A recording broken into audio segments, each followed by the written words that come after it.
welcome back. Pause Menu Society. I am your one of your hosts, of course, Derek Daniel Ocean. With me is Big Money Sterl and Killer Colby. Uh, I don't really want to report on this. Jasmine is still part of the team. She's handling some she's handling some things right now. I will leave it up to her if she wants to disclose that when she rejoins us. But she is still very much part of the team, and she will be back.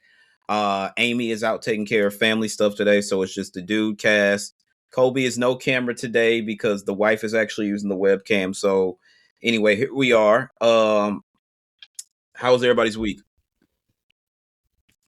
Good, man. Can't complain. Working as usual. Getting to it. I hear you. I A lot hear of you. Okay, editing and Juice up. stuff. So yeah. The road with me, boy. How long did it take you to get over that virus? I'm still coughing. My nose still running. Yeah, my nose was still running up to like yesterday, bro. That motherfucking joint was crazy.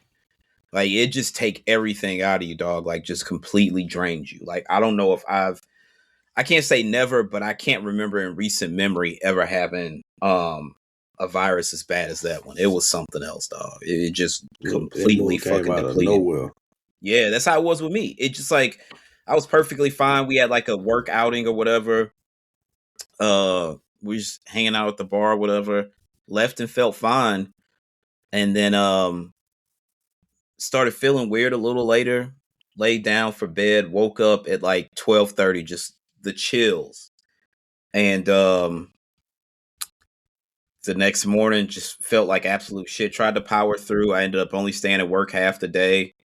And then I just knew Wednesday night that there was no way I was going to be able to work on Thursday. It just was not going to work. So I don't know, man. Here we are. Of course, Pause Menu Society. We are back. I just saw Super Mario Galaxy on Thursday, man. Chef's kiss. Let me say this. If you are a fan of Mario Brothers, which damn near anybody who's 30 or older that's ever picked up a controller, anybody at our age group, we all generally kind of like some of us were on Atari, but not heavy. But the Nintendo was where we for real got our start in our gaming journeys.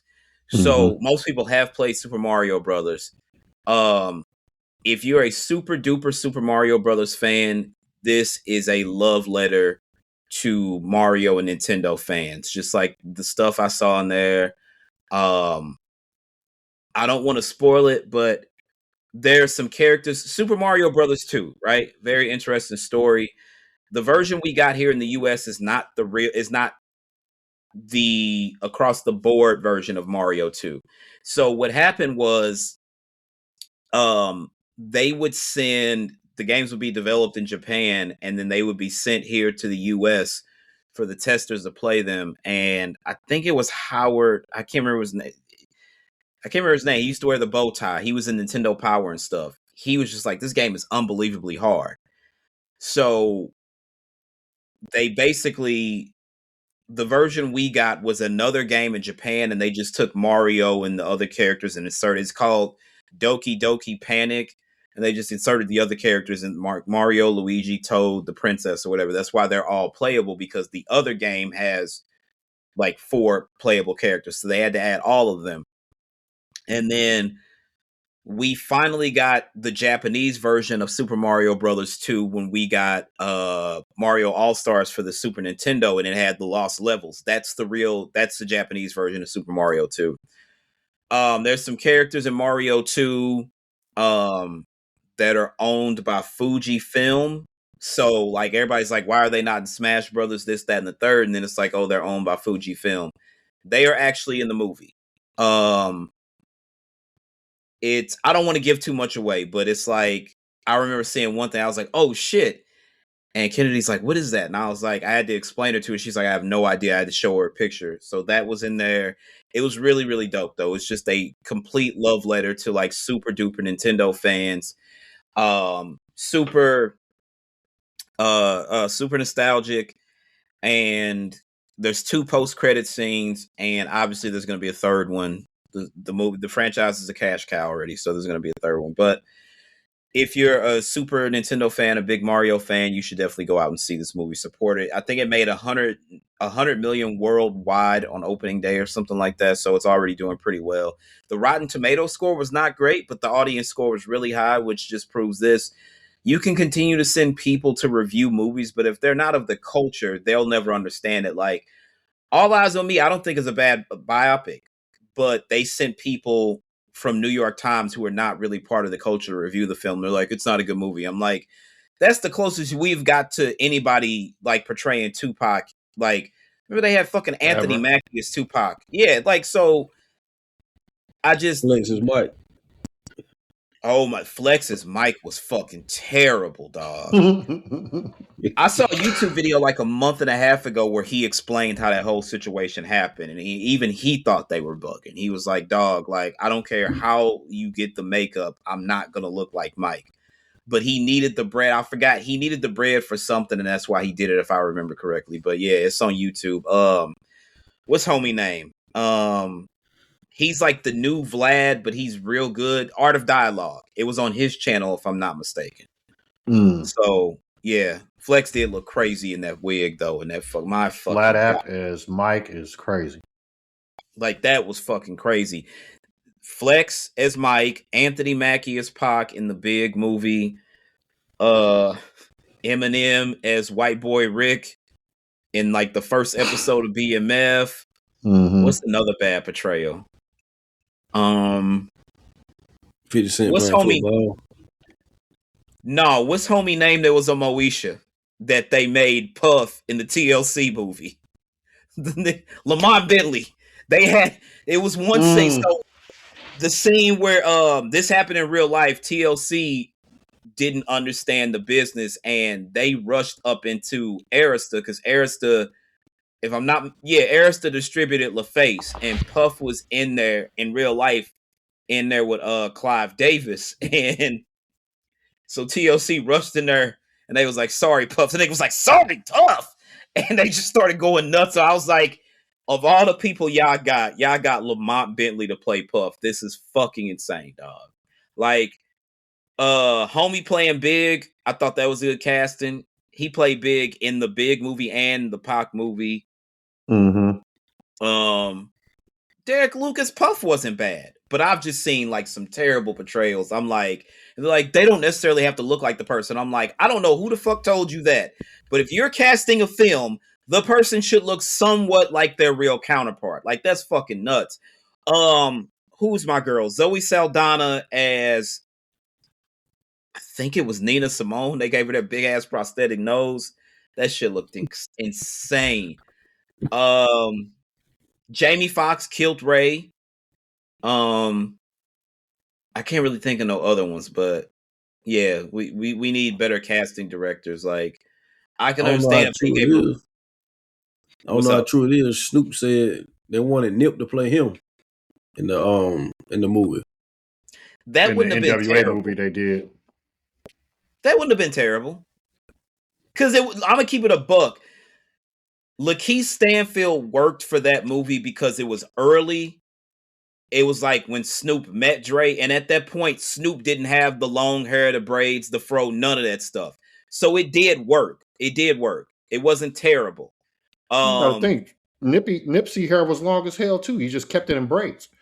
True, but you got to remember when Snoop very first, Austin Reeves diagnosed with grade 2 left oblique injury, is out for the remainder of the regular season. That's it. Lakers are done. When Snoop and Dre, yeah, if you remember the Deep Cover video, Snoop had like a little mini fro, so that was representative of Lakeith Stanfield when he portrayed Snoop in the movie. That was fine. I felt like they should have, if they were going to let Cube's son, in which they didn't just hand him, he had to audition for the role and read for it multiple times, but he played Cube. At that point, why not let Lil Easy take some acting classes if he's willing to? I think Lil Easy would have been good playing his pops. Maybe. I don't know. But I will say Old boy played the shit out of Easy though. Jason Mitchell did do a great job as Easy.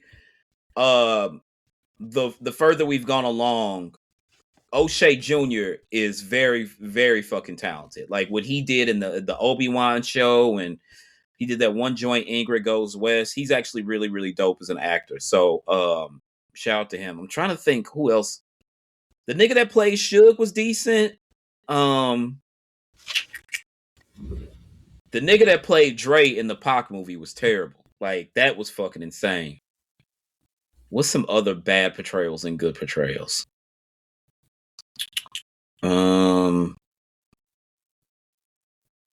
I can't think of nothing else off the top of my head. Lil Mama was good as Left Eye. Kiki Palmer was a pretty good Chili. What's the old girl that played T-Boz?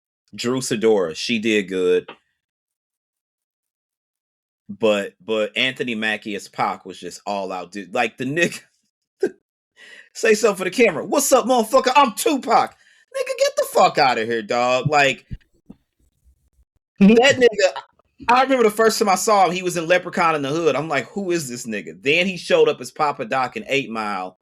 And then when he showed up in the Pac in the big movie, I'm like, yeah, I could do without this. Who was my man? They had play Young 50. He was Young 50 in the 50 movie. That had that nigga play C's. Yeah, that shit was wild because all I kept seeing was the Young 50. Yeah, but the funny thing is that nigga, you remember that movie Losing Isaiah? It was the second time Halle Berry played a crackhead and she lost her son. Mm-hmm. That was him. I didn't find that out till like a year or two ago. That was him. Oh shit. Yeah, that was him. That was crazy as shit. Getting Isaiah back or something like that. What it was called? Losing Isaiah. Yeah, the little boy was the dude that played Young 50 and Lil C's and all that stuff. Naturi Naughton did a good job as Kim. I felt she did a good job. Kim apparently didn't like the portrayal, but I don't know who else they could have got that would even look remotely close to Kim at that time. That is a good enough actress to pull it off. I thought she did good, in my opinion. I don't know. Yeah, she did decent. Kim just didn't like the role that they gave her of how she was acting and all of that. But let's keep it a buck. That's what you were doing. Like, that's what you was doing. We've seen literal fucking camcorder footage of Kim standing next to Big at his truck talking to him, and his mom's being like, Christopher, who was this? And he was like, that's my artist. And she was like, you need to tell your artist to put some clothes on. That's how Kim was. Like, Kim, you may have forgot hardcore, but every red-blooded black male in America that was a teenager at that time ain't forgot that hardcore album poster with that thing sitting the way it was fucking sitting. So we're not going to do that. Absolutely. She did all right. She did all right. Shout out to the facelift and forgot the pants, ain't it? Yeah, Kim should have never got that plastic surgery, dog. That's like Kim was gorgeous. She should have never got that plastic surgery, man. The more I look, like, people can lie, them barbs, they can lie all they want. Nobody's photoshopping pictures of Nikki. She is looking bad at this point, bro. Like that ass starting to sag, and yeah, it's a wrap. It's a fucking wrap for Nikki. But anyway, man, we got some shit to get to. It's been quite the week.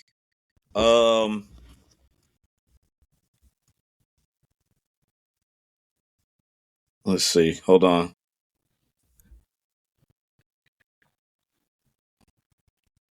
Sorry, record store. Where do y'all want to start? There's two big things we can start with. Actually, it's three. We can start with the Wanye shit. We can start with Pooh Shiesty. We can start with Jaden Ivey. Where do y'all want to go first? All are important. Just go ahead and get Brandy and Wanye out the way.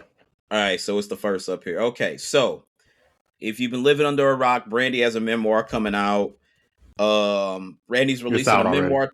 Yeah, it's out, titled Phases, and reveals that she dated Boyz II Men singer Wanye Morris when she was 16 and he was 22, and losing her virginity. Now, I remember Wanye being around because we come up during that time, but once we found out that Kobe was taking Brandy to his prom,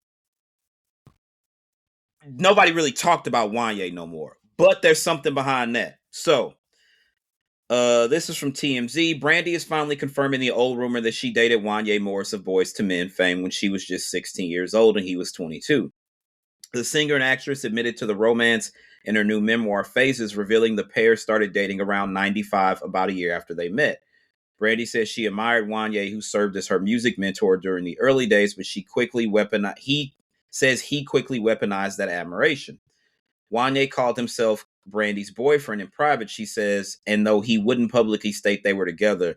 I'm going to pause real quick right there. The nigga was nasty for doing that, but he couldn't publicly come out and say that they were together. Like, he would have got crucified. That's false, because they all got on. It was a different time. It was a different time, but just 4 or 5 years ago, they did a Breakfast Club interview. Yeah, we'll get to that. Okay. We'll get to that. Brandy says she was, quote, under the impression that we were madly in love, or at least what I believed to be love at 16. Brandy says when the two had sex for the first time, it wasn't about her at all. She says he was getting what he wanted from someone too young to recognize she was being used, adding his interest seemed to stem from her being conquerable. She says she initially wanted to wait to have sex until she was married, but she changed her mind because she believed that having sex with him would cement our bond. Brandy says she tricked herself into thinking the sex was her choice, but she feels she didn't really have one. The two planned to reveal their relationship once she turned 18, Brandy says, which would have made him 24.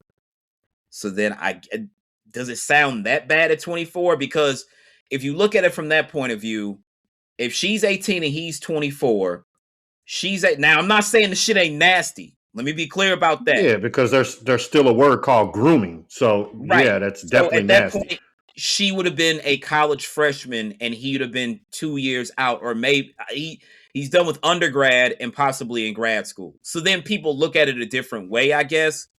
But it's still nasty. I'm not saying it's not nasty. She says they split after she caught him fooling around with an assistant and he confessed multiple infidelities to her. Brandy says she knew that in that moment she had been played.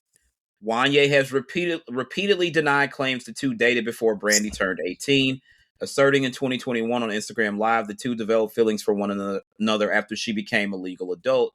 At the time, he said, "There's no lie going on here. You can ask Brandy and she will tell you the same story." Seems there's a discrepancy in the timeline now. We've reached out to Wanya. So far, no word back. So the other part of this story, do y'all know who the third person was that was involved in this? Of the story? Of that there was a love triangle. I didn't know that. Y'all remember Adina Howard? Adina Howard. Yeah. 1995, Freak Like Me, the other joint. Remember, she got shelved after that. And she had a big year in 95. And everybody's like, where the fuck is Adina Howard? Adina Howard, going off the standard cycle, artists used to do at least 2 years between albums. Now, the big ones would be able to release an album every year because the label will want them to. But for Adina Howard, she should have came with another album in 97. I don't know when her next album came out. Let's just double check real quick. Dana Howard, 52 and still looks good. First album was Do You Want to Ride, 1995. Her second album didn't come out till 9 years later. The second come in 2004. Damn. Yeah. So what the deal is, apparently she got shelved because of Brandy. So, oh boy. So, okay, BET.com has a story. If you're a fan of 90s music, you know Adina Howard was the embodiment of sexuality. From Lil' Kim to Foxy Brown, the Freak Like Me singer was an influence on women who were beginning to open up about their sexuality and desires. Adina Howard definitely walked so Foxy and Kim could run afterwards. I will give her that. What happened to the rising star who could belt out explicit lyrics like a choir diva? Her mouth. During an episode of Unsung that focused on the career of the T-shirt singer, she said that she had a few choice words for her boss, Sylvia Rohn, a label executive at Atlantic Records.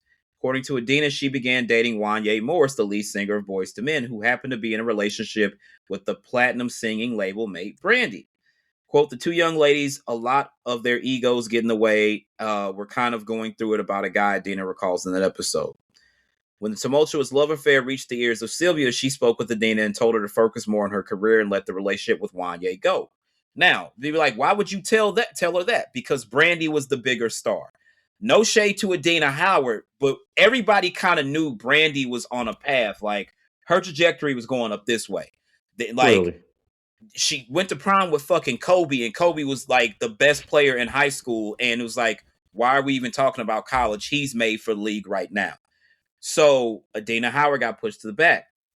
At the time, radio gossip queen Wendy Williams caught wind that there was a scandal between Adina, Brandy, and the cheating Wanye, and she gave Adina a call.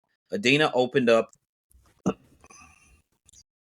Sorry about that. Adina opened up like she normally would, said producer Billy Moss, except she had some choice words in there for Sylvia and for Brandy. That pissed Sylvia off. She was on fire.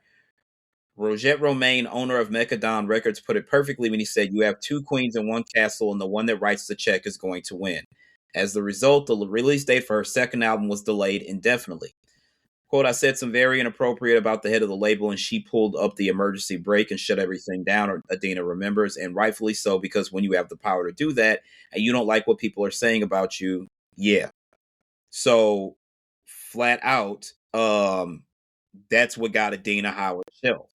Now, the fucked up part was everybody was making her sound like she was crazy when the nigga Wanye got caught up. Let's keep it a buck. Let's keep it a buck. He got caught up. She caught him cheating with her. And other I didn't people know that she was the girl. But yeah, she admitted that he apparently admitted that he fucked around with a bunch of different girls. But I remember the Adina Howard story sort of like, again, the internet back in 1995 is not the internet today. There was no such thing as a podcast. We didn't consume our music digitally. You went on like a web page, but mostly the first time I got on the internet with my friends, we were in like MTV chat rooms with people our age and trying to get girls to like give us their phone number and stuff like that. Like that was the internet. If this happens today, we find out. Like the Tory and Meg shit, they would have kept that shit under wraps in 1995. It wouldn't have come out this way. And Tory would have never went to jail. Despite whose side you're on, you know what I'm saying? It wouldn't have went down that way. A lot of other situations I'm trying to think of. UMG does not let Kendrick release Not Like Us in 1995. If Drake is the cash cow, which he still was at this in present day, but they would have never sanctioned that record. That record would have never come out. We'd have only heard about it like it would have been on like a Clue tape or like a K-Slate tape or something like that. And you'd have to heard from somebody who heard from their homeboy like, yo, it's a diss out there, da-da-da-da-da. That's how that would have happened. That wouldn't work. It like in 1995, it doesn't go that way. So I'm going to keep it a buck. It was crazy then. It's different now because after everything that's happened, you look around and be like, you're a grown man and you were dating a child. It's the same in 95. It's just our eyes are more open today.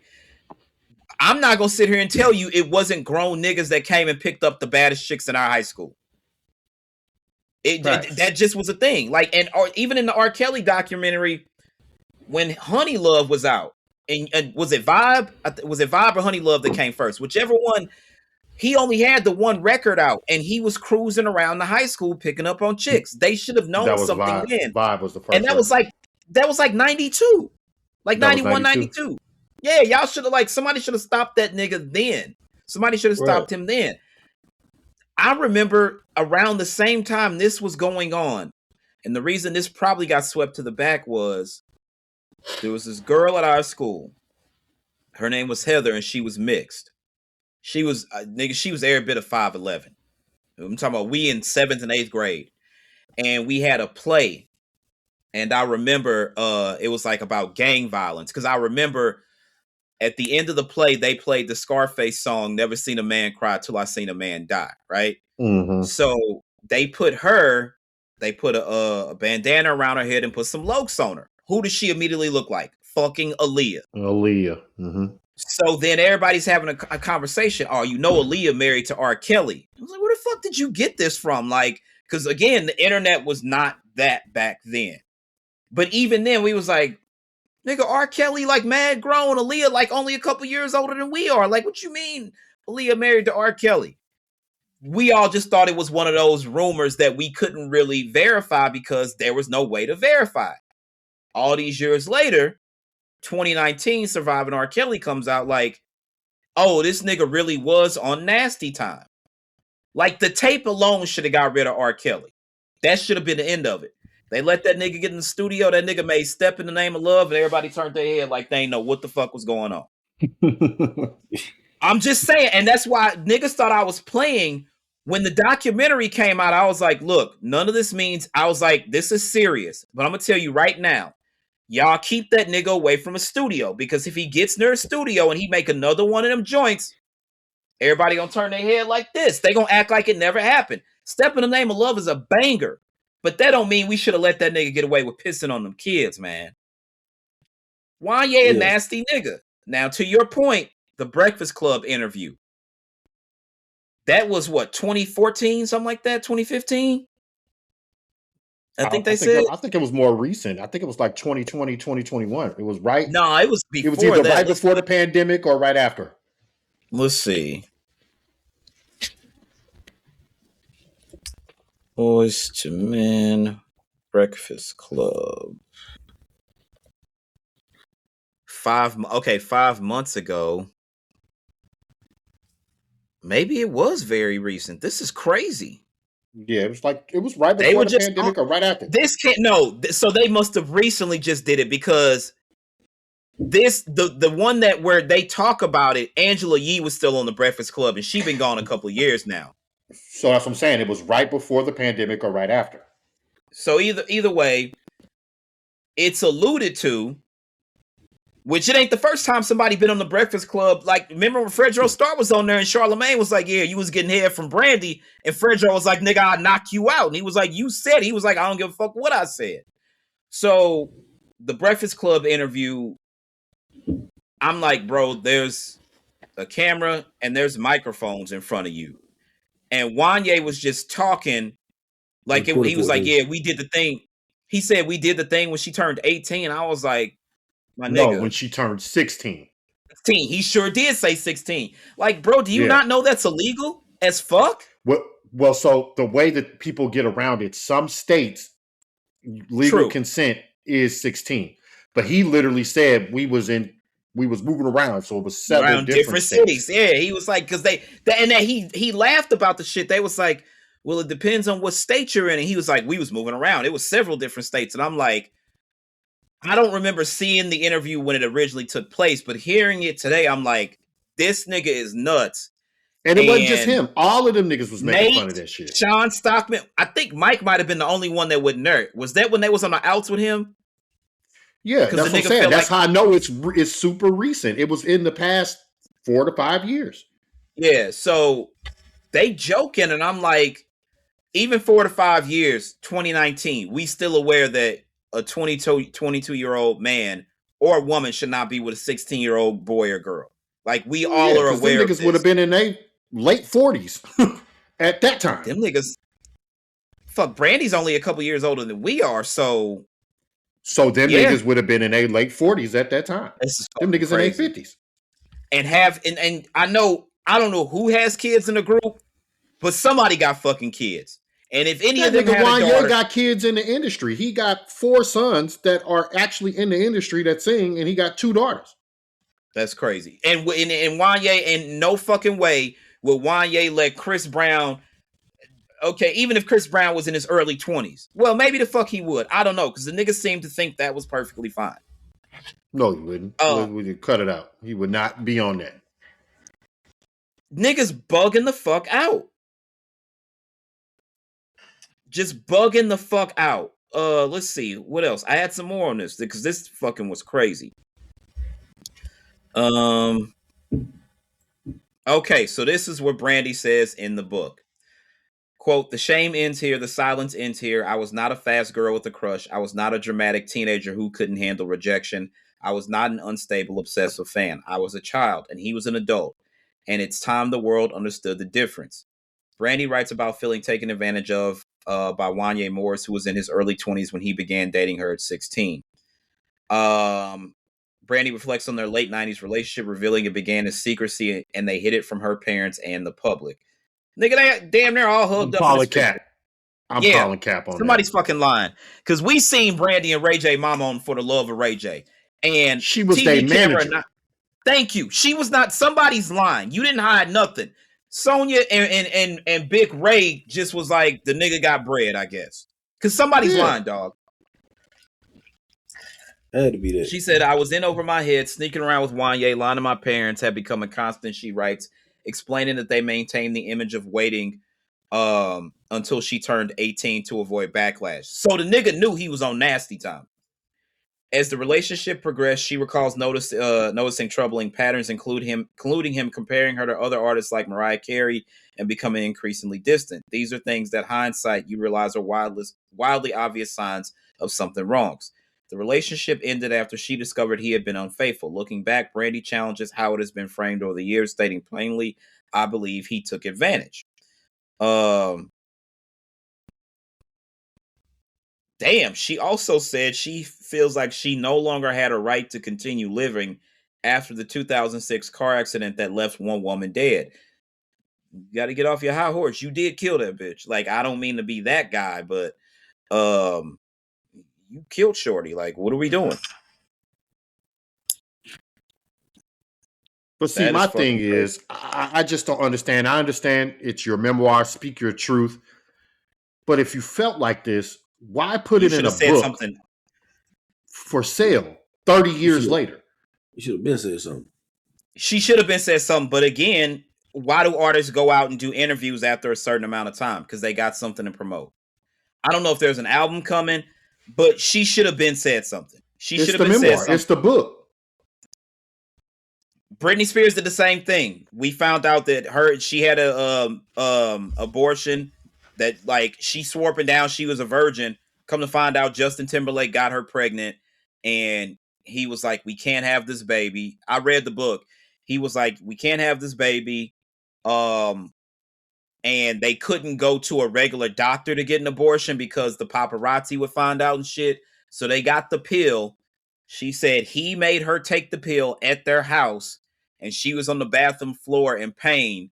And the nigga Justin, I swear to God, Justin went and got his guitar and sat next to her and started serenading her, bro. And I'm not trying to laugh, but the way, like, she killed JT in that book. There's one excerpt where she was like, Justin was trying to be black and he wasn't even hiding it. She was like, she was with him when he bought the iced out JT chain. She was like, he saw the rappers with their blinged out chains and he just had to have one. Then she said one day they were somewhere and Justin saw the nigga Genuine coming up. And what he called him, he said some shit like, oh, Genuine, my dog is off the easy or some shit like that. Get the fuck out of here. She tore that nigga up. Why you do JT like that? Bro, this shit is hilarious. Like, she said that she felt something was off, and then I think the nigga made her sign an NDA or something about they breakup or something. He was like, we should break up. And she was like, I don't get it. Then the nigga popped out with the album and was doing, like, before the album came out, I remember he did an interview with, like, Barbara Walters. It was him and his mom. And he made it seem like Britney broke up with him. And his mom was like, he just came to our house and cried in my arms in our living room. And she was like, how do you feel about Britney? And she was like, the girl grew up on my living room floor. I can never say anything bad, but my son was hurt. And I'm like, what kind of shit? She tore that nigga apart. And that, I got to find the excerpts because I have to read it to you. It's not, I can't even, what I described. Oh my God. That's crazy. Yeah, that nigga said, soft and easy for sheezy. The shit he said, I was crying. Let's see. Okay, so yeah, number one. So the eight biggest revelations for Britney Spears' memoir, The Woman in Me. She dated Justin from 1999 until 2002, having initially met his children while filming the Mickey Mouse Club, all new Mickey Mouse Club. I'm sorry. As a result, the couple's romance features heavily in The Woman in Me. Spears revealing that she had an abortion after falling pregnant with Timberlake's baby. As reported by People, Spears writes of her pregnancy. It was a surprise, but for me, it wasn't a tragedy. I love Justin so much. I always expected us to have a family together one day. I don't think her parents would have been upset because her little sister got pregnant and they decided to keep it. Unfortunately, Timberlake allegedly wasn't happy about the pregnancy and was so sure that he didn't want to be a father. The abortion was carried out privately at home, with Spears taking little pills while Timberlake reportedly played guitar to soothe her. To this day, it's one of the most agonizing things I've ever experienced in my life. She writes a new memoir. Abortion was something I never could have imagined choosing for myself, but given the circumstances, that's what we did. 1 second.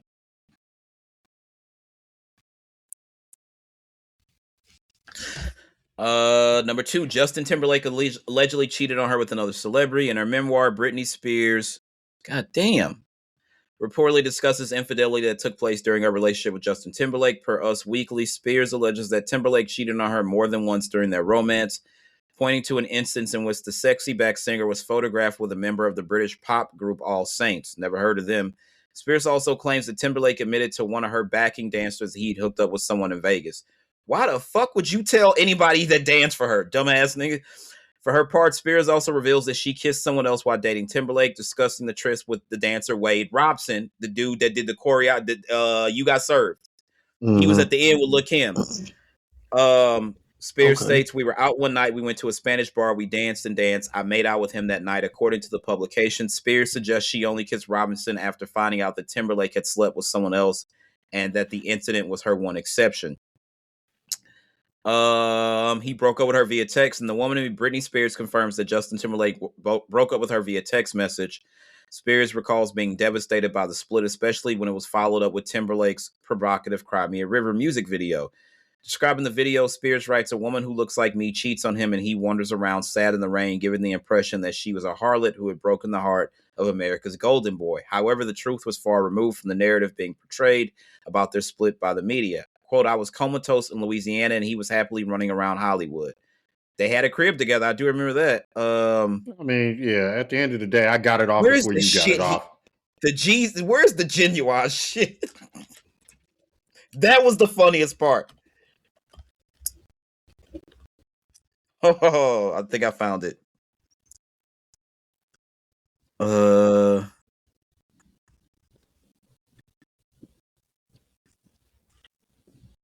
Oh, she put 11 joints. I read the book like in 2024, so a lot of this is just coming back to me, but it was crazy. Justin and I lived together in Orlando. We shared a gorgeous, airy 2-story house with a tile roof and a swimming pool out back. Even though we were both working out a lot, we'd make time to be home together as often as we could. This is a good time in my life, blah, blah, blah, blah, blah. Faux shiz, that's what he said. Oh, my God. They don't have somebody's Michelle Williams with an introduction. So they have the audio book version. No. We got a Justin Timberlake, faux shiz.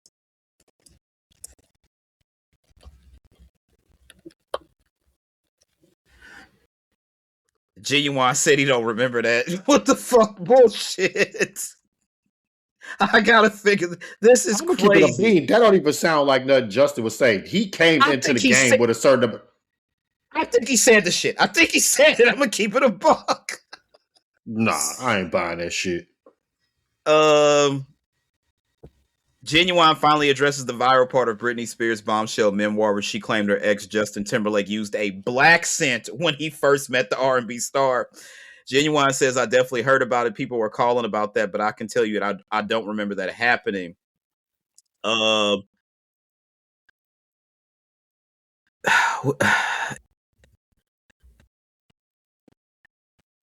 Where's this at? Spears described her then boyfriend's band NSYNC as white boys who love hip hop and hung out with black artists. The mom of two said that separated them from other bands such as the Backstreet Boys, which is true. Like when Nelly was at his peak, he was on the Girlfriend remix. She said, sometimes I thought they tried too hard to fit in. One day Jay and I were, this is where it is.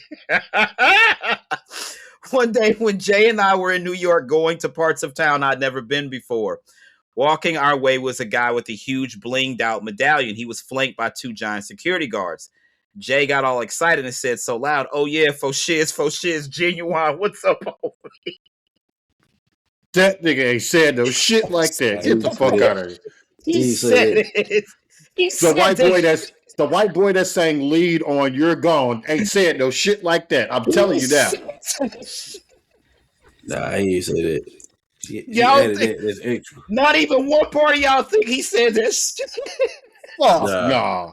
Not no faux shiz. And not no point in that nigga's life. I don't give a fuck if it was early 2000s or not. He didn't say that shit. Hey, hold on. Y'all remember Justin Timberlake had cornrows for a minute. Do y'all remember that? It's not that far-fetched. It's not. Nigga, it ain't no... He couldn't even read a hip-hop book and see no faux shiz or no shit like that. Oh, right. Well, you gotta remember, him and Britney are still together. They split in 2002, right? Snoop came with that faux shizzle shit in like 2000 or 2001. That shit could have happened. Sterl, don't do it. He said it. Nah, I don't believe it. That nigga ain't said that shit, man. Y'all gonna stop putting that shit on my nigga jacket like that. Spears wrote that after the So Anxious crooner walked away, her assistant Felicia did an impersonation of Timberlake, and he wasn't even embarrassed. Oh my God. Yo. He just took it and looked at her like, okay, fuck you, Fee. She said, yo, that's crazy. Nah. Genuine is a wild boy. You know he said that shit, G. Oh my God. It's a Reddit thread. I can't believe. I don't remember that. Genuine when asked. I just don't remember it. But I remember him being a cool dude and me kicking it down there in Florida with NSYNC's producer at one time. Somebody said, I bet he's trying to be careful with his words because he doesn't want the Britney mob to come after him. He says he would have remembered if it would have happened. I mean, yeah, I don't know, crazy. Man. This is crazy. But I don't know. Yeah, I don't even know how the fuck we got on Britney and Justin. But Wanye, you a nasty nigga. And you know you nasty because you turned off the comments on your Instagram. Like, nigga, you don't think that we were paying attention, Wanye, but we were fucking paying attention. You nasty nigga, you turned off them comments. You know what that means. You know what that means. They had to reach out to his publicist when the book came out because it was going to be some shit about him. He knew this was coming. He trying to get ahead of it. And that's I mean, the 90s was a different time, obviously, but that's still it was. And like I said, it was like, bro, Sunset Park. The nigga Shorty was breaking Shorty off bread. He went at homie with a pistol behind old girl. And she got up in the Jeep with the nigga with the dreads. And that nigga was way too grown to be hanging around that high school. Mm-hmm. And nobody even blinked when that happened in the movie because that did happen. The baddest girls in your school were dating niggas that were already out of school and probably in their 20s. There was a girl, Janae, I'll never forget. She got murdered my senior year. Her boyfriend was like 21. They were fucking. She ended up pregnant. She told him she was pregnant. He stabbed her, threw her out the car, drove away, came back, and then stabbed her body like nobody got to her body quick enough. He came back and stabbed her again. And then they found the body, and then he went to the police and admitted everything. I'll never forget that. It was fucking crazy. That's insane. Yeah. Rest in peace, Shorty, but Lord have mercy. Yeah, that was 90. That was 2000. It was 2009, 99 or 2000.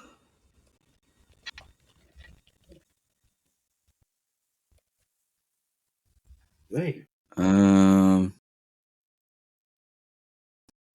trying to see if I can find.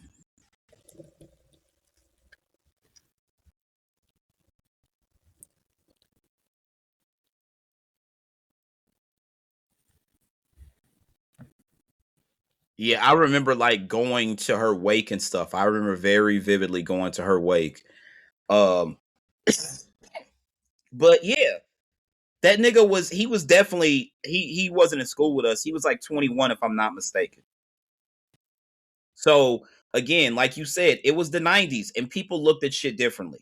But the nigga was too old to be with her. But that was like them dope boys really got it off because they had a car and they had bread and they used to get the chicks' hair and nails done and stuff like that. Them dope boys really got it off. But this was not that uncommon in the 90s. That's not excusing it. Wanye is a nasty nigga. And the crazy part is that Breakfast Club interview, because them niggas sat up there and laughed about it. Because at this point, Brandy's in her 40s, they damn near 50. But them niggas sat up there and laughed about it. So Wanye's a nasty nigga, but also Sean Stockman got one of the best podcasts out right now. If you in the music podcast, if you in the R&B, that Sean Stockman podcast is fucking phenomenal.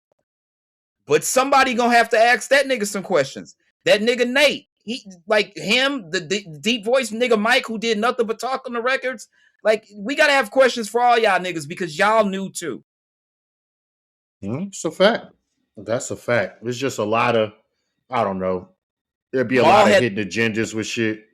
When they brought it up, the nigga Maul was like, nigga, her family probably was like, oh, he a good guy. He got 3 Grammys, this, that, and the third. Like, of the R&B singers back in that time, you had Jodeci, you had Drew Hill, you had, who else did we really have? Boys to Men. At that time, when they first came out, Drew Hill wasn't even around. It was just them niggas and Jodeci for real. Right. And when you put them side by side, Jodeci, them niggas look like some thugs. Mm-hmm. And them niggas from Boys to Men niggas come with cardigans and all that shit. Yeah, they were looked at as the classy, debonair guys and shit as far as R&B went. That's how it went. In other words, so classy niggas. Them niggas was looked at as classy. So I think a lot of people brushed that shit to the side, but they clearly knew. And if Sylvia Rhone told old girl, yeah, go ahead and forget about that, and get back to work. And then now Adina Howard shouldn't have went crazy on Sylvia Rhone, but that's, you never, like, motherfuckers knew not to trust Wendy Williams. I guess Adina Howard didn't get the memo. But yeah, man, it sucks, man. I feel bad for Adina Howard because she got caught up in some bullshit, but it is what it is, man. But speaking of some bullshit, Pooh motherfucking Shiesty. Now this nigga just got out in December. Yep. Fucking crazy. Now I'm hearing conflicting reports. Apparently this shit took place a minute ago and it's just now coming out. That's false. No, this happened just a few days ago. Okay. Or just yesterday or whatever the case. Yesterday or the day before. One of the two. Okay, so Thursday, April 2nd, news broke that Pooh, his father, Big 30, and 6 other men have been charged with robbing and kidnapping 3 men, one of whom is reported to be Gucci Mane. It has been confirmed it was Gucci, but it's not listed by legal name in documents. During a business meeting in Dallas that turned violent back in January. Oh, so they're saying, this is Double XL saying it did happen in January. But I guess the information is just coming out. Okay. I don't know. Yeah. During the meeting, Pooh allegedly produced an assault rifle and demanded that Gucci, who was listed as RD in the indictment, Radrick Davis, sign a contract release form while members of Pooh's entourage robbed Gucci and his team. On Thursday afternoon, the indictment was unsealed, which provides more specifics about what authorities say happened. Here are some of the new details revealed in the indictment. When Gucci Mane and his team arrived at the studio, Pooh asked to speak with Gucci privately in a separate recording room. Pooh then produced a contract release form and demanded that Gucci sign it. When Guwap refused, an argument ensued. Pooh then told Big 30 to grab a bag from which Pooh retrieved an AK-style rifle. I heard it was an AK-style handgun. Pointed at Gucci. Yeah, it was a Draco. Draco, yeah. Pointing it at Gucci, prompting Gucci to comply. One of Pooh's co-conspirators pulled out a cell phone and recorded Gucci signing the release form at gunpoint while being forced to say he released Pooh from his contract. Stupid niggas. Afterward, Pooh robbed Gucci Mane of his wedding ring, watch, earrings, and cash. Members of Gucci's crew were blocked from leaving the studio they were in and robbed of their valuables, which included a 1017 necklace. A man identified as MM was choked to the point of nearly losing consciousness during the robbery. At one point, Gucci Mane was pushed onto a couch, causing the victims to believe they were going to be executed. Pooh pointed the... Here's my thing, real quick, before I finish this. Do these niggas not know that most studios have cameras? Well, not only just that, two of Gucci's bodyguards was off-duty security. Off-duty policemen. I mean, so policemen, that's what I mean. So if you wasn't going to kill him, what did you think was going to happen when you let him go? Right. Gucci could adhere to the street code. Those off-duty cops are not adhering to the street code. But there's more. And once I get to this last part, we're going to really understand how shit like this happens. Pooh pointed the barrel of the gun at the back of the man identified as BP's head and ordered Gucci and crew to leave. Gucci Mane and other victims identified Pooh Shiesty and Big 30 to the authorities, with Pooh being described as wearing a black Nike brand, quote, Shiesty master in the robbery. Pooh Shiesty and his co-defendants are facing up to life in prison if guilty. They have some of the documents from the indictment approximately... Oh, so it did happen in January. This is from the indictment. Because it's unsealed. Approximately 1 p.m. on January 10th, 2026, the victims flew into Dallas, Texas, alongside RD's head of security, hereinafter referred to as CW. Other security officers hereinafter referred to as TD, for a scheduled business meeting between RD and suspect Williams Jr. Williams Jr. is hip-hop artist known as Pooh Shiesty, has been signed to a recording contract for RD, aka Gucci's label 1017, since approximately 2021.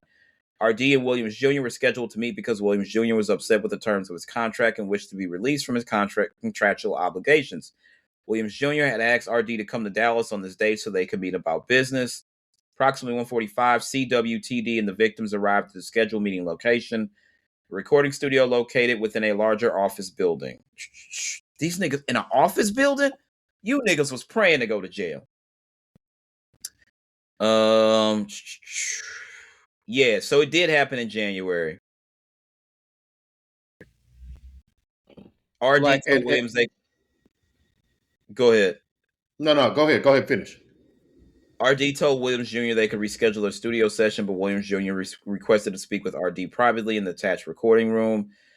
RD agreed and entered the recording room with Williams Jr., Williams Sr., and Wright. Meanwhile, MM and BP remained in the control room with the 6 other individuals and continued to watch the football game. BP offered to share the liquor they purchased with the target suspects. At least 2 accepted grabbing the red cups and making a drink. Inside the control room, Williams Jr. produced purported contract termination or released paperwork from a bag and told RD to sign. When RD declined, Williams Jr. became agitated and the pair started to argue. MM and BP could be seen inside the recording studio and initially believed RD and Williams Jr. to be discussing business, but as MM saw the conversation intensifying, he texted CW, who was still in the music studio's lobby. As the argument inside the recording room ensued, Williams Jr. instructed Wright to get his bag. Wright complied, leaving the recording room before returning with the bag. Williams Jr. then pulled out what appeared to be a black AK-style pistol from the bag and pointed at RD, demanding again that RD sign the contractual release paperwork. Yeah, this is crazy. They're never getting out for this. Well, no, there's going to be several people that get out. They're going to tell. And they're going to put it all on Shiesty and his father. Well, so this is where it gets interesting. He came in, black pants. They got the picture from the camera of him, in front of Gucci. This is where shit gets crazy. So Pooh's mom went on, I guess his IG Live. I don't know. Pooh Shiesty's mom went live revealing the reason her son robbed Gucci Mane and kidnapped him was because he owes Pooh over $25 million from his music while he was locked up and didn't want to pay him or release him from his contract. She said, quote, I raised a real slime. The Memphis motherfuckers, my son don't play. I watched the video. She drunk as fuck with a bottle of Cristal, or it may be Ace of Spades. I don't know. A bottle in her hand, talking about I raised the real slime. And his daddy is in the picture. You seen the picture with him and his daddy doing like this. Like, the whole family is fucking crash outs. If your parents, if your mom's is saying I raised the real slime, I know what cloth you're cut from. Point blank period. Clearly. But my thing is, like, if you're a criminal, cool. Which they are. I'm in my 40s, though that shit is well past me now. But at some point, you gotta think. You got to be one of the stupidest motherfuckers in the world. You drove 6 hours to a meeting to rob some motherfuckers, and you got an ankle monitor on. Fuck that. Did you see the video when he was on the stream with old boy and on the phone with his fucking PO? That was like, no, I'm at home. That motherfucker. Sidebar real quick. I don't listen to Jay-Z because his music too old. These streamers usually be kids in their 20s. Come to find out, Ben the Don is fucking 38. Yeah, he'd be hanging with Drake and all of them. He only did that shit because he's Drake's partner. That's all that is. That was just a shot from Drake. Clown. That nigga's a clown. All them niggas are clowns. But anyway, yeah, like I remember my brother being on house arrest, and we had the joint that was connected to the phone. It was like a box and this, that, and the third. And this is 95, 96, 97. But nigga, it is the 2020s, and technology has advanced greatly. They can pull up a screen and see I'm at home. They see your ass on Wilshire and whatever fucking street y'all turned on. Oh, you at home? You ain't just make a right on Wilshire? Like, nigga, you have to be really fucking stupid. Really fucking stupid. And they let him get away with that because he doing this. And you had that ankle monitor on and went like, if you was going to go do that and do the robbery, you knew it was going to turn up, you shouldn't even have been there. You should have sent him. Bam. So then another picture surfaced on Twitter around the same time I see this video. Oh, this video of him and his mama. It's a picture of him when he was like 12 years old. The nigga had an ankle monitor then. Pooh Shiesty has been a fucking moron his entire life. His entire life. Murder for hire. Now, if they'd have went down there and robbed him and then one of them and got in custody and then was like, somebody was going to give him up, probably. So he was going to get caught regardless. Same thing. Dirk wasn't there when the shit actually went down. But Dirk paid for the flights, the rental cars, and the hotels for niggas to go carry out, certain situations. And that's what Dirk is facing time for. It is murder for hire. The minute they used your account to do anything or you use your account to fund this, you're liable too. So I see what you're saying. And you're right. He shouldn't have been there. He shouldn't have been there. But somebody was going to dime his ass out regardless. But at the end of the day, the nigga just got out what, in December? Yeah, that was it. December. You did this shit the top January 10th. Nigga, some people hadn't taken their Christmas trees down when you did this shit.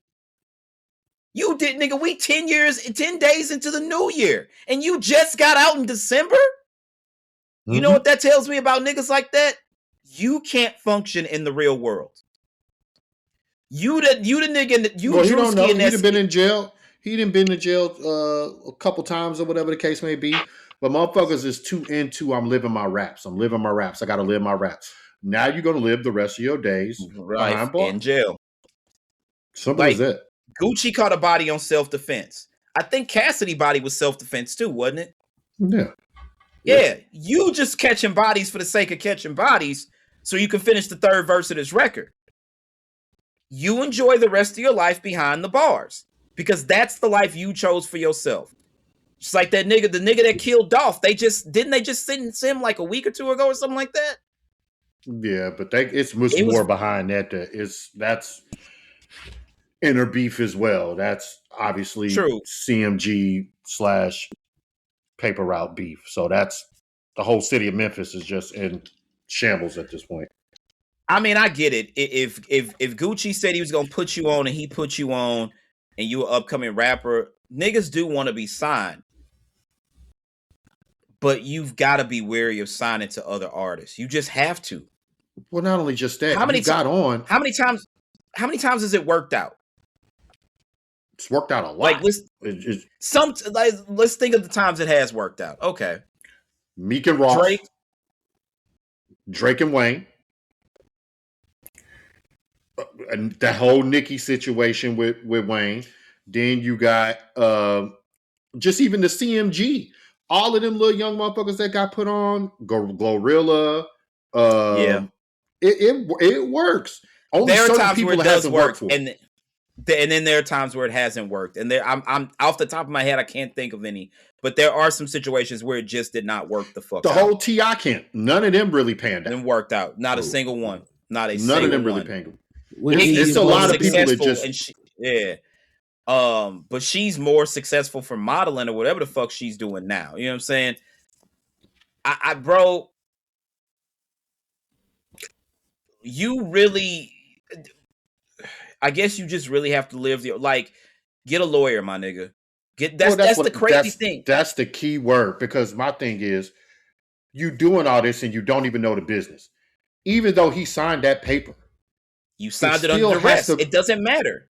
It still has to go through lawyers. This is a business. This is the music business. The lawyers still have to sign off on this. He even told him during the robbery, this is not how this works, right?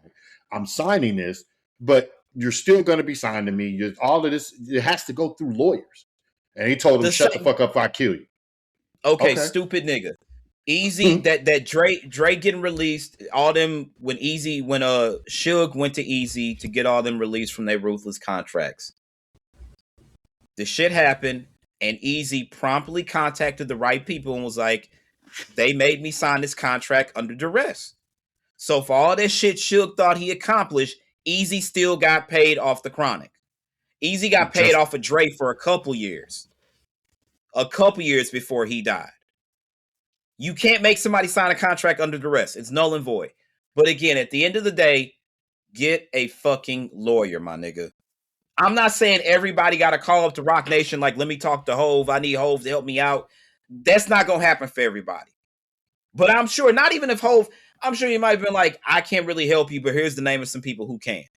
It's 21 Savage. I'm not a fan, but he was at, when Mathinen was in the first barbershop and they asked him, like, would you spend your money on? He was like, Jay-Z told me get a chef, a lawyer, and I think the third was an accountant or something like that. Mm-hmm. Yeah, you just got out, my nigga. You just got out. And the funny thing is, you did all of this. Your fans are still going to pump up all your old music, and Gucci's still going to get paid off of all of it while you lock the fuck up. Still going to fucking get paid. So still going to get paid. Yeah. Now you look stupid, and you're going to be back behind bars for your natural life. Because you're the author of the plan. This is fucking crazy. It don't matter if you wasn't. It don't matter if you wasn't. You're the face. So when they throw 15 to 20 years at Junebug and he write the statement, his shit gonna get dropped to 5. Junebug ratting. So Junebug gonna sing like Aretha in that motherfucker. Absolutely. That so fast. What'd you say? It's bro? already wrote. That bitch so fast. The damn pen gonna be slow. And then to make it worse, the chain that they popped, them niggas, like every other idiot, got on IG Live with the chain. Yeah, we just robbed a couple of niggas, this, that, and the third. This just why, I guess you got, I get it. You wanted to be signed. Glow wanted to be signed. Homeboy and Glow made that viral hit. Next thing you know, here come CMG. I don't think niggas understand. You need, if you want to take it to the next level, yeah, maybe find a label. But also, if you got viral joints, if you got a viral joint and you really think you can make another one, test the waters first. At least test the waters. At least give yourself enough of a runway to say, when they come knocking, I've done all this by myself. I hear you. Easier said than done. I hear you, but at the same time, like Gucci said it. Perfect example. Gucci said on the Breakfast Club, the major had to pitch themselves to me. Look at what I did without you. Y'all need me more than I need you. That's in 2020. That's 2004 when that was like 2000. No, it was 2000. Well, when that interview was done, Gucci got out. It was after he got out. No, was it before he went in? I think it was the same interview when he said that Angela Yee was on him or whatever. Yeah, but that was when he got about out. 10 years beforehand when he got signed.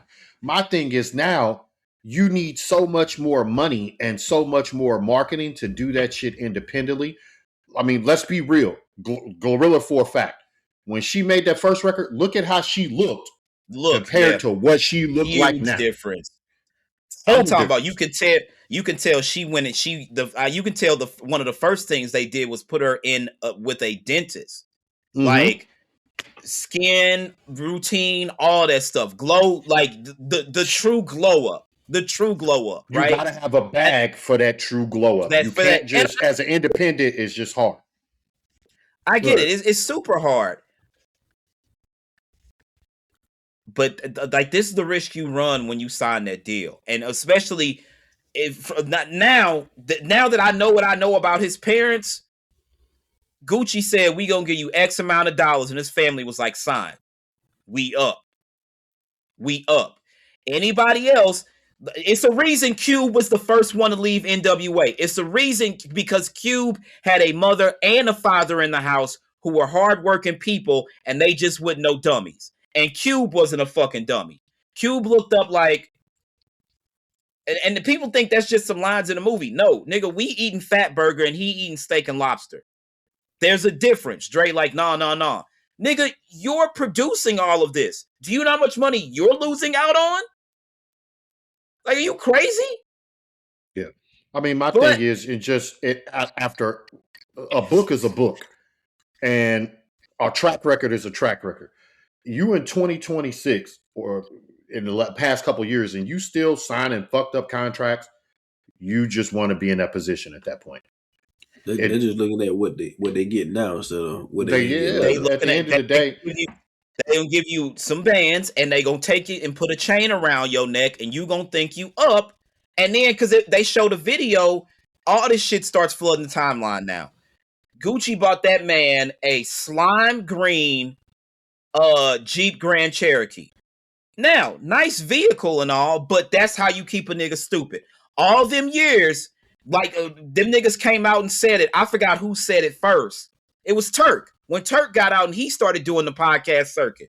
And they was like, how did y'all not know? He was like, we was young little niggas and we didn't know no better. He was like, every time we asked anything about money, baby gave us a Rolex. Baby gave us a chain. And he put pussy in front of us. And he put enough money in our pocket to go to the mall. And when you young, because fuck, Wayne was what, 12 when he got with Baby and them? Yeah. Turk wasn't much older. Them niggas was mad young. All you needed was a watch, a chain, some money, and some pussy in your face. And you would look up and just look the other way on a lot of that shit too. Then the documentary came out. Wayne is arguably the biggest rapper. Like, Hove is still Hove. But this is where Wayne is starting to really become the dude. The Dedication series is out. The Carter 3 is coming. What happened? We saw the matter of fact, the Carter 3 came out. What did Baby do? Instead of Wayne getting his check, Wayne walk off the tour bus. Fucking Phantom right there. Who that for? Why that motherfucker got a big red bow on it? Oh, that's for you. Damn, well, thanks, Pops. Nigga like me, like, this is nice.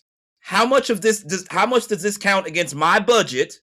Is this recoupable? Where is my money? Yep. Niggas need to learn to audit the labels. Then we start to find out later on. Your man writes the book. He starts doing the podcast circuit. Well, what happened with the money, cash money, this, that, and the third? Jay Prince said, he was like, truthfully, I think they spent the money. Because Jay Prince and his son was owed millions for Drake. Because he brought the nigga Drake to Wayne. And the deal was the son was supposed to have a percentage too. And when like he looked up and he didn't get his money, so he went to Jay Prince like, yo, Pop, I'm not getting my bread. Jay Prince had some niggas look into it. And they was like, well, what happened? He was like, truthfully, I think they spent the money. And when you look at how Baby was flossing all in front of TV, cameras, this, that, and the third, them niggas spent that money. Yeah. He felt like he ain't owe nobody nothing. Did Ross diss him for that? For not paying Wayne? Ross said he found out them Rolexes was fake and all that shit. Ross, like, everybody tore them niggas apart. And like the funniest shit, I'll never forget when Wayne tweeted my album not coming out because Cash Money's not releasing it and they owe me money. That nigga Pusha T was like, not once did I lie to y'all. Not once did I tell a lie. I told you. And then what the nigga say? The last one to find out that Baby owned the cars. Baby owned them niggas' whole lives. Wayne was young. Wayne was the youngest and he didn't peep it. It was a reason Juvie left.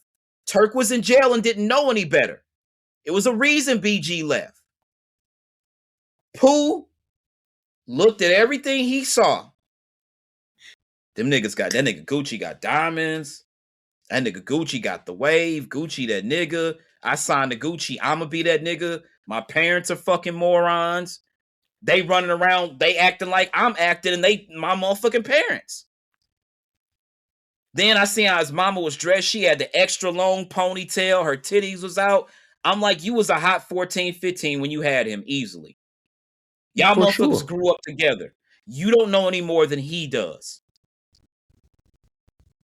Yep. But Pooh Shiesty is a grown-ass man. He made this decision on his own. His parents some fuckheads, but I'm not putting that on his parents because his funky-ass daddy was there when the shit went down, and he was part of it. He's supposed to know better. He did this shit on his own, dog. I don't feel bad for the nigga. I don't either. I didn't particularly listen to the music. No way. It was music. At the end of the day, I don't want to see no black man locked up, but you got to do what you got to do, my brother. Me neither. But I start to look around. And I'm like, some of you niggas do need to be in the cage because y'all can't act right out here. Y'all can't act right. You know you can't get niggas money anyway.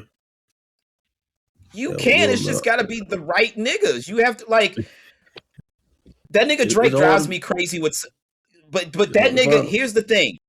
That nigga bought Rolex for his whole crew, took his crew around the world, but that nigga also put money aside enough that where he could buy that house and be comfortable, enough where he could build that house in Toronto and be comfortable, enough where he could open other businesses, open a studio, that partnership with the Raptors. That nigga got paid for that. He didn't do that off the strength.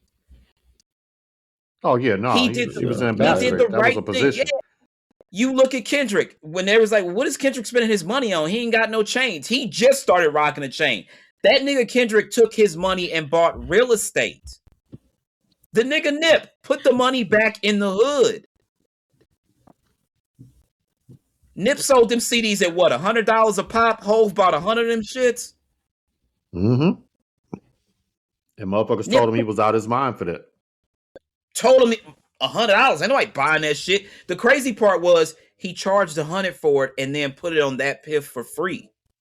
For free. And niggas still bought it. Ho say, this nigga's on to something. Give me 100 of them shits. And matter of fact, where the merch at? Let me get some merch. No, we gonna send you some merch. No. I want to pay for it. Even Cam and Mace. That nigga Cam would sell they put Cam face on toilet paper and he sold it. Yeah. And then you look at niggas like Jewels did a bunch of fuck shit with his money. Jim, the fake Louis Vuitton. And Jim made some money. Not here to shit on Jim. Look at niggas like Mano and just like I'm not a huge Megan Thee Stallion fan, but Meg found the right area. She might not ever have to rap again. But she got a Maybelline contract. She got fucking Dunkin' Donuts. She doing what old Chameleon I did. That nigga. We never heard that nigga again after they see me rolling, riding dirty. Yeah. That nigga invested in tech. Let's keep it real though. She's one Rock Nation publicist away from losing all that shit too. Let's keep it a beam. So they all want out away from losing it if they don't play the game right. At some point, though, you have to understand this shit is a business. The fucked up Pooh Shiesty is a moron. What nigga goes to a sneaker store to cop sneakers and robs and shoots the nigga?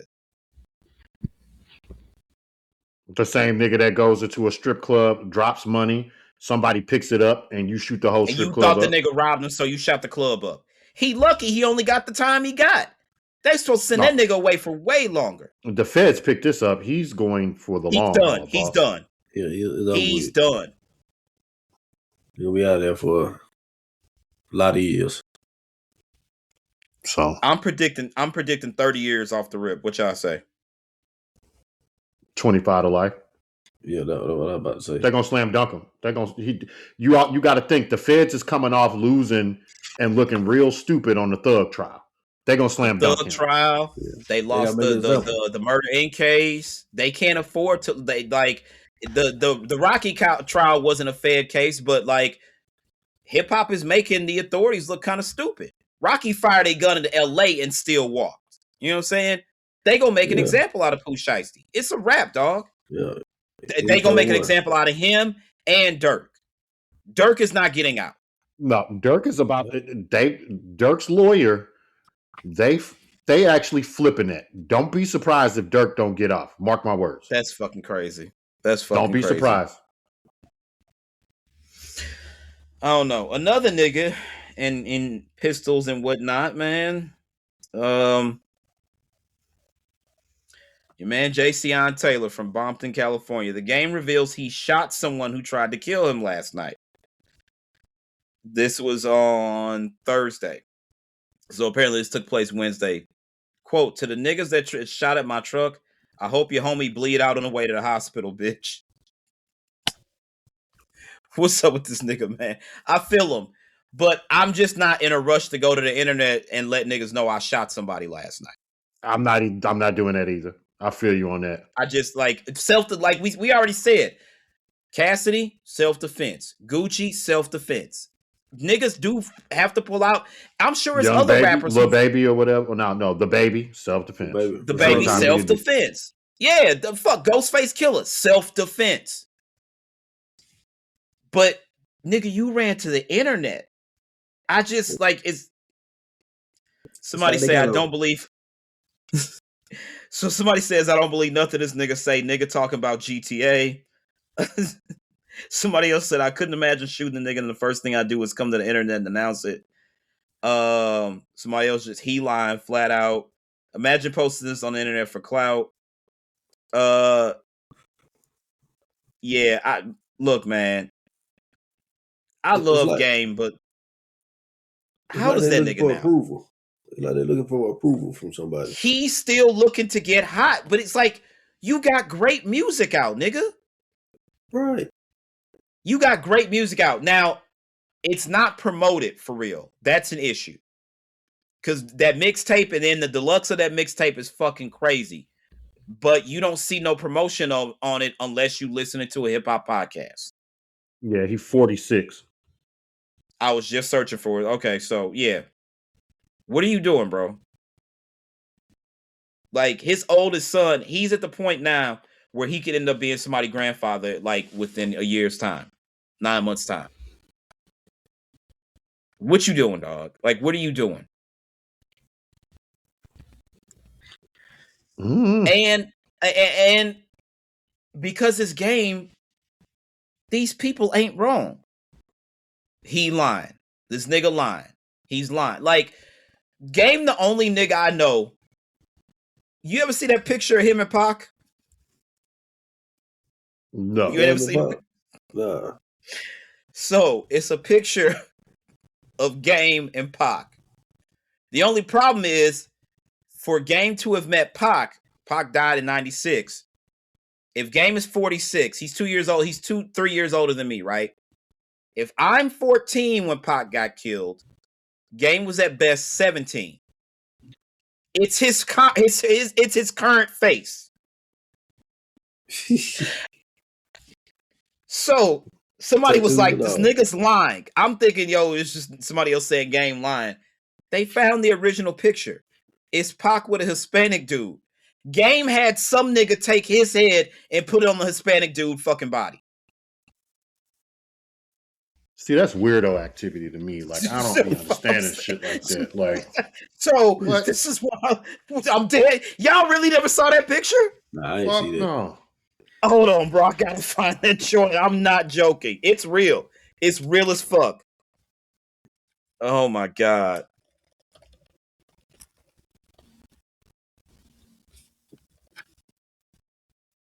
Oh, it's a Reddit thread.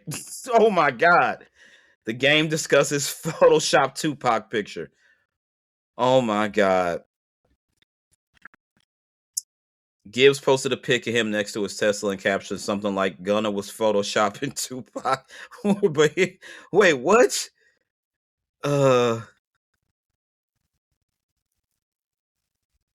Where's that picture at? When I saw, and this is like, I saw it like in a year ago, and I'm like, this can't be fucking for real. Yeah, here it is.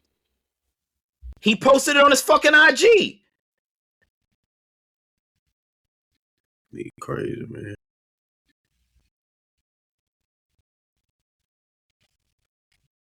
Well, no, okay, it is a picture of him. So he was young in the picture. I will say that. But my nigga, that's a whole other dude. This is crazy. This nigga is crazy for this. Hold on, bro. Let me put this joint in the chat. Game a funny nigga, man. Just rap, bro. Just fucking rap. Like, you don't have to do all the extra shit. Remember when he unfortunately, unfortunately, that just ain't enough no more. And that's the sad part, dog. That's really the sad part. Like, we got to a point where why will it not? Okay, so it won't let me put the picture in the joint. I'm gonna put it in the fucking in the group text. We got to a point where the music is not enough anymore. And it might be time for social media to, like, for real, like, wind down. Like, somebody, Instagram Plus is coming, so they're gonna start charging people for, like, more shit on Instagram. It's only so long before the other social media sites, Twitter's already charging motherfuckers to be able to edit your tweet, for more characters, to upload video and all that stuff. It's only so long before the rest of them start to charge for shit. We might be at the point where it is time for social media to really like, all right, this is probably enough. You know what I'm saying? Like, because this is fucking crazy, dog. Where the music don't even work anymore. You got to do shit for clout. Why are we here? Yeah, the marketing is over the music because there's so much with the streaming era, and it's all this content. Yeah, nobody has the mental capacity to sit there for over 30 seconds and actually digest something. You got to catch somebody's attention with the fuckery, damn near. When the most successful rapper of the last 15 years started doing streams for his album last year, I was like, Drake either really feels he's down bad, or we really in the era where everybody feels like they have to create content. But this is crazy. See, y'all see it in the group chat?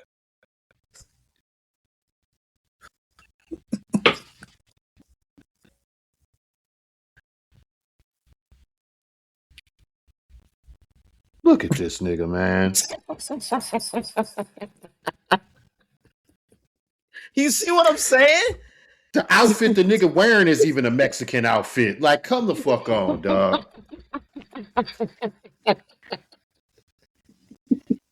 This dude, man. What's wrong? Like, what are we doing, bro? You see what I'm saying? What's wrong with this dude, man? Game was fucking nuts for that, dog. Like, what are we fucking doing here?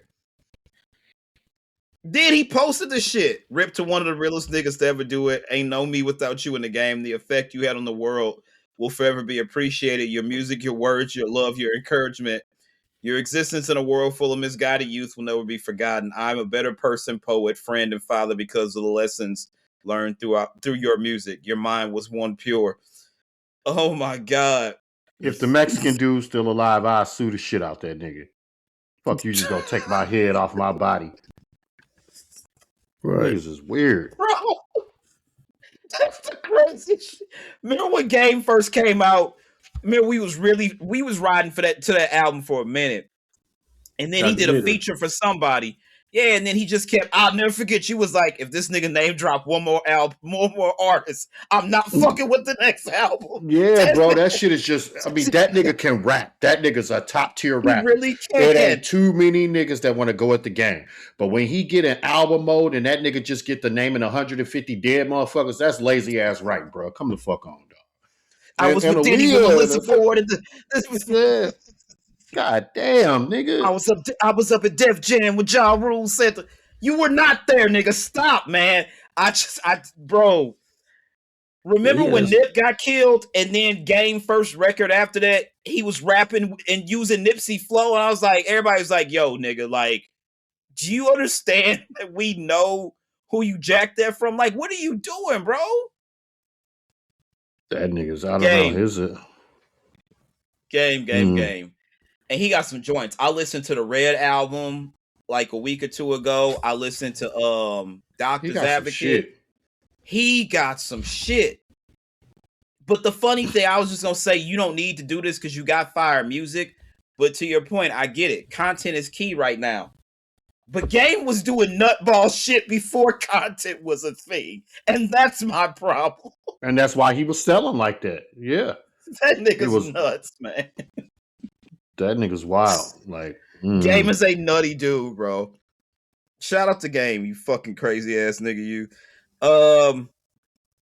Real quick before we get into the last big story. So finally, maybe the world is healing, I don't know.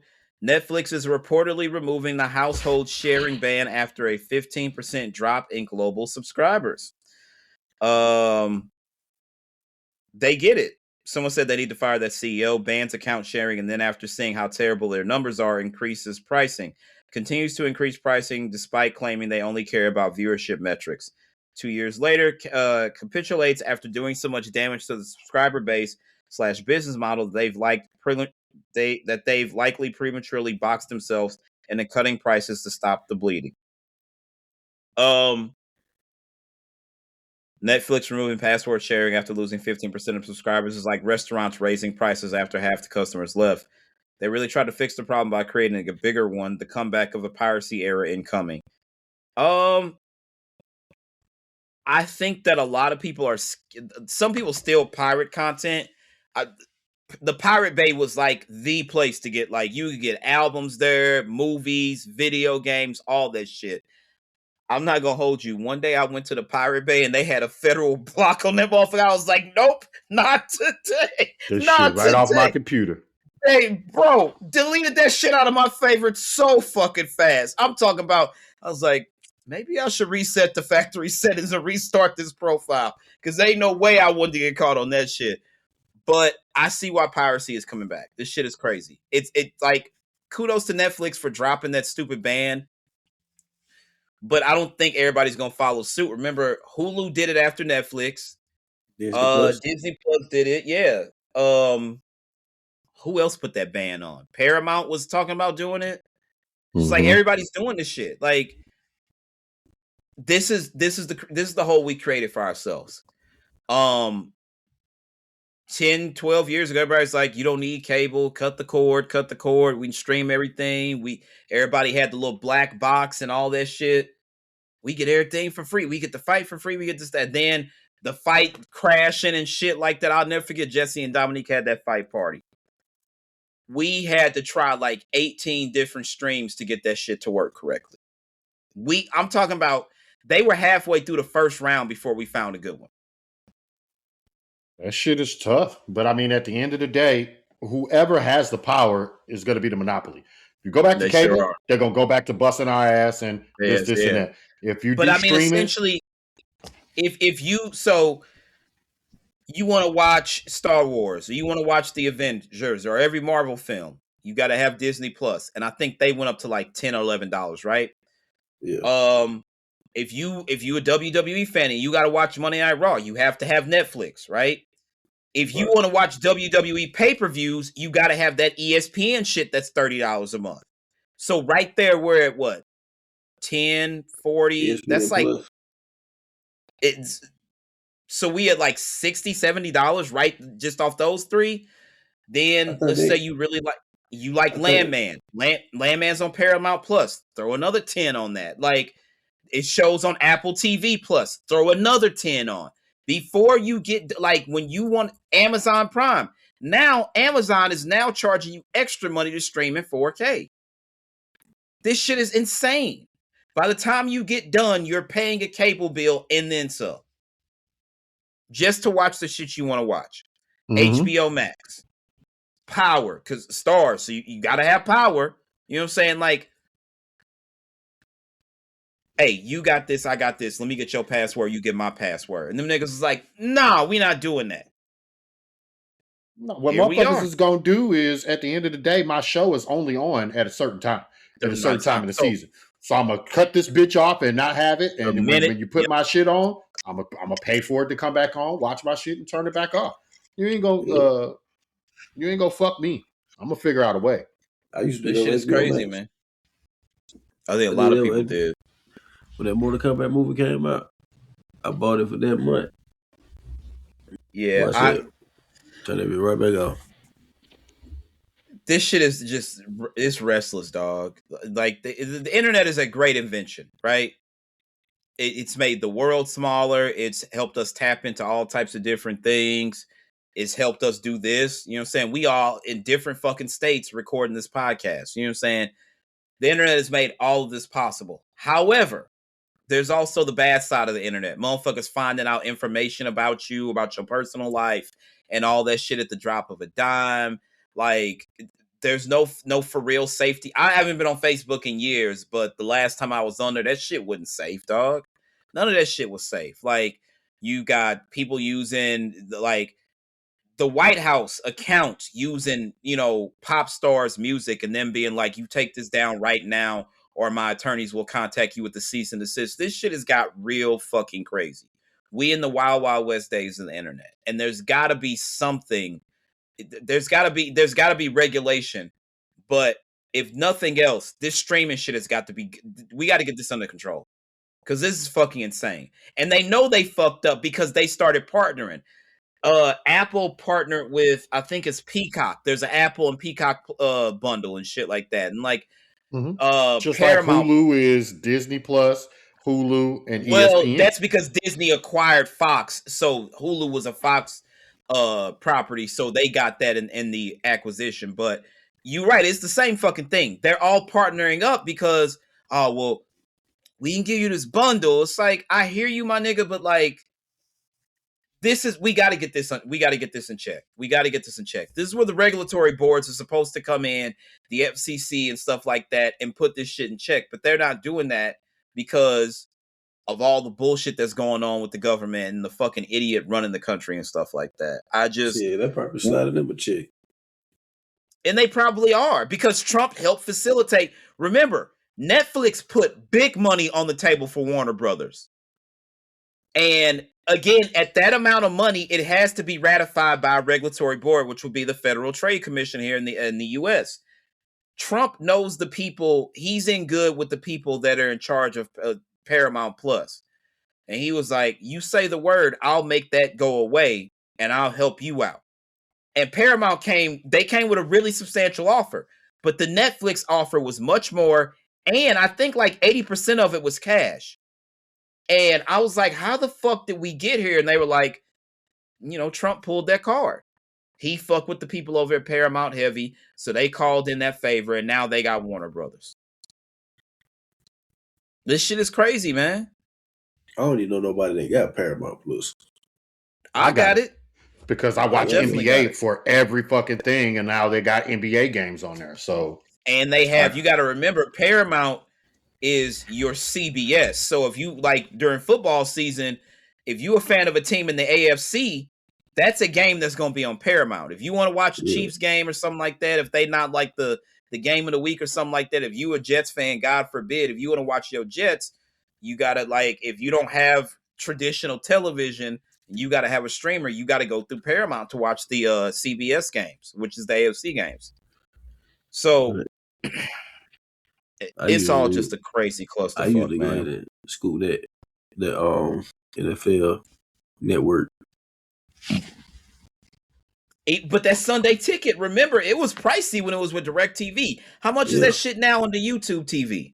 $300 something. Yeah, it's $300 plus. Fucking crazy, dog. Yep. So that's what I'm saying. With that, I still got it. But even just like even with the NBA, I got the NBA package. But now certain games are still licensed to different streamers. Paramount, Amazon. Yeah. Like I was just literally watching San Antonio versus Denver. They're fighting for seed.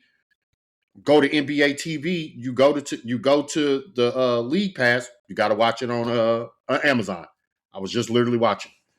That's fucking crazy. That's what I'm saying. So I'm paying for a subscription and can't even get all the games because it's licensed over here. Well, the NBA did that when they put those rights up for bidding. Whenever the leagues put up their media rights, it's like, okay, now it's about to be a clusterfuck. So, the NBA's back on NBC. Cool. Now the NBA is on Peacock, but it's also on Amazon. You got the NBA TV. Like, And people like the NBA is suffering. It's suffering because we got to get online to figure out where we can watch our favorite teams. This is fucking ridiculous. This is ridiculous. There's no reason the NFL should be running a game on every Thursday night from week 1 to the end of the season. That shit is absolutely insane. Just because you wanted to get more money from Amazon Prime. Now Netflix gets a game. Netflix gets a Thanksgiving game, and they get a Christmas game. Like, I know Charles Barkley was right. Who the fuck is the NFL to come in here and do this? Thanksgiving belonged to them and Christmas belonged to us. Now they decide they want everything? Yeah. This shit is it's insane. This shit is absolutely insane, dog. I'm over it. I'm fucking over it. I'm so fucking over this. It's ridiculous. Like, the shit ESPN pulled with that fucking, like, as long as I can remember coming up, if you wanted to watch SEC football on a Saturday afternoon or Saturday night, you turn to CBS. Now the SEC is on fucking ESPN. And then every time you turn around, whatever streaming, if you got YouTube TV, they want to shut off ESPN because they in fucking negotiations. It's like, what the fuck am I paying y'all for? Because you talking about, well, ESPN wants more money. Okay, well, either pay them or figure it the fuck out. Because Disney wants more money. And then that shit $30 a pop, ain't it? Yeah. Yeah. To get and that's the package you need. Like, I promise you, I think WrestleMania is next weekend, if I'm not mistaken. It is. This will be the first time. Yeah. This will be the first time in, like, since before my daughter was born that I will miss a WrestleMania. Like, this shit is insane, bro. And I don't want to pay $30 just for one weekend. Just to watch the game, you gotta fucking you gotta have the highest package, the bundle package, to even watch the game that they stream. That you can't get that with just getting the regular package. That's what you gotta bundle all three. I ain't watched shit on Hulu ever. I got it. The NFL. I still watch Shoresy on there. It's a couple joints I watch on there, but like they did that show about the did you watch the joint, the Clipper shit where they had Al Bundy as Donald Sterling? You didn't watch that? Mm-mm. That shit is hilarious. You gotta watch that. You ever seen joints? It's like the FX used to do the shows. The same people that produced the People versus O.J. Simpson, where Cuba was O.J. So they produced that Clipper shit. Then they did one about Aaron Hernandez ass too. So them shits is on Hulu. I did see that one. Okay, so yeah, they got the one about the Clippers too. So them shits is on Hulu. Yeah, I'm fucking over this, dog. This shit is insane. It's gonna, like, so the Final Four starts. Actually, we might be tipping off the first game right now. Let's see. Yeah, it is starting right now. We at a point, this might be, I don't know when their contract is up. We gonna look up. We've always watched the Final Four in the national championship game on CBS. We gonna look up, and that shit's gonna be on a streaming site. Mm-hmm. Who playing right now? Illinois and UConn. Illinois is up by 1. It's 22-21. It's on commercial break. And then I don't know. Since we talking ball, let's go ahead and get to our last story. All right. Internal issues leading to Jaden Ivey's exit from the Chicago Bulls. So this one hurts because, as a Bulls fan, but Jaden Ivey didn't bring much to the table for us anyway because he was always fucking hurt. So the backstory on this is Jaden Ivey went live on Instagram talking about he didn't like how the NBA is pushing LGBTQ plus and pride in the fans' faces. So I want to preface by this. Pride Month is June, number one. By the time that happens, you're in the NBA Finals. The Bulls were not going to be there. But they do have pride celebrations throughout the years. Couple years back, so the NHL also does a pride celebration where they'll make a standard white jersey of every team's home jersey, and the logo, like I'm wearing a Bruins jersey right now, right? So the logo will be in rainbow, for pride. I can't remember who the player was. He wasn't anybody, huge. Like he wasn't a one of the Hughes brothers or Patty Kane or nobody huge. He might have been Russian, if I'm not mistaken. I can't remember. So they don't actually play the game in those jerseys. They just wear them during the skate before the game. So the guy did not come out for the warm-up skate. And when they asked, he said, I'm not going to wear that because I don't believe in that. Essentially, he didn't believe in, he's one of those people. Mm-hmm. So Jaden Ivey went on this tirade on Instagram about how essentially the Cliff's Notes versions, a man should not be with another man, a woman should not be with another woman, this, that, and the third. This is what he called it, blasphemy and all types of stuff. He then got on a plane. The nigga went live again. You can hear the stewardess giving the instructions and giving the flight directions. Put your phone in airplane mode, this, that, and the third. This fool is still in his seat. By the time he landed, the Bulls had released him. So, more shit came out behind this. Jaden Ivey, quote, destroyed the locker room sanctuary. Constant preaching made players uncomfortable. Religious rhetoric pressed upon teammates daily. Told players who was righteous and unrighteous. Let me tell you something right now before I get to the rest. If I'm putting on my compression shorts and my socks and a nigga going around the locker room saying you're righteous and you're not righteous, he's lucky I don't knock that nigga clean the fuck out. You will be in your locker permanently, brother. They gonna have to come get you out to take you to the hospital. Bulls reportedly viewed the behavior as weirdness in the workplace. Also, in the pregame and postgame pressers, he would be talking to the media, and they would go to ask him a question, and he would ask them if they've had premarital sex. What? Yes, the nigga like yo. So you had 7 and you had 7 points, and you were really nice on the boards tonight. And you had a couple of steals. You really contributed to the team's defense. Y'all were able to get out and run. How do you feel about that? What part of your game did you elevate tonight to get to that point? I'm gonna answer your question. Are you having premarital sex? They say the nigga was doing that. To your teammates is one thing. To fucking reporters is insane. Jaden Ivey lost his motherfucking mind. Way out of line.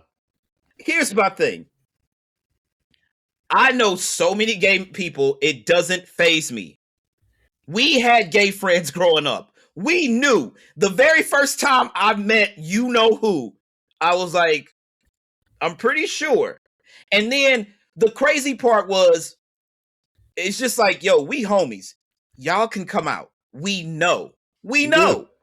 And then eventually they came out. And it changed nothing about the friendship. Them still the homies. Them still our niggas. I saw T one day. I'm going down Lindbergh when my parents still lived over there. And I'm like, God, that look like T. And I was like, I pulled over. I'm like, where you going? He was like, to the bus. I'm like, you need a ride? He was like, nah, bro, I'm good, but thanks. All right, my nigga, I'll see you later. If we see either one of them right now, daps, handshakes, and hugs, what you been up to, nigga? You right. Crazy. You better stay your ass out them streets.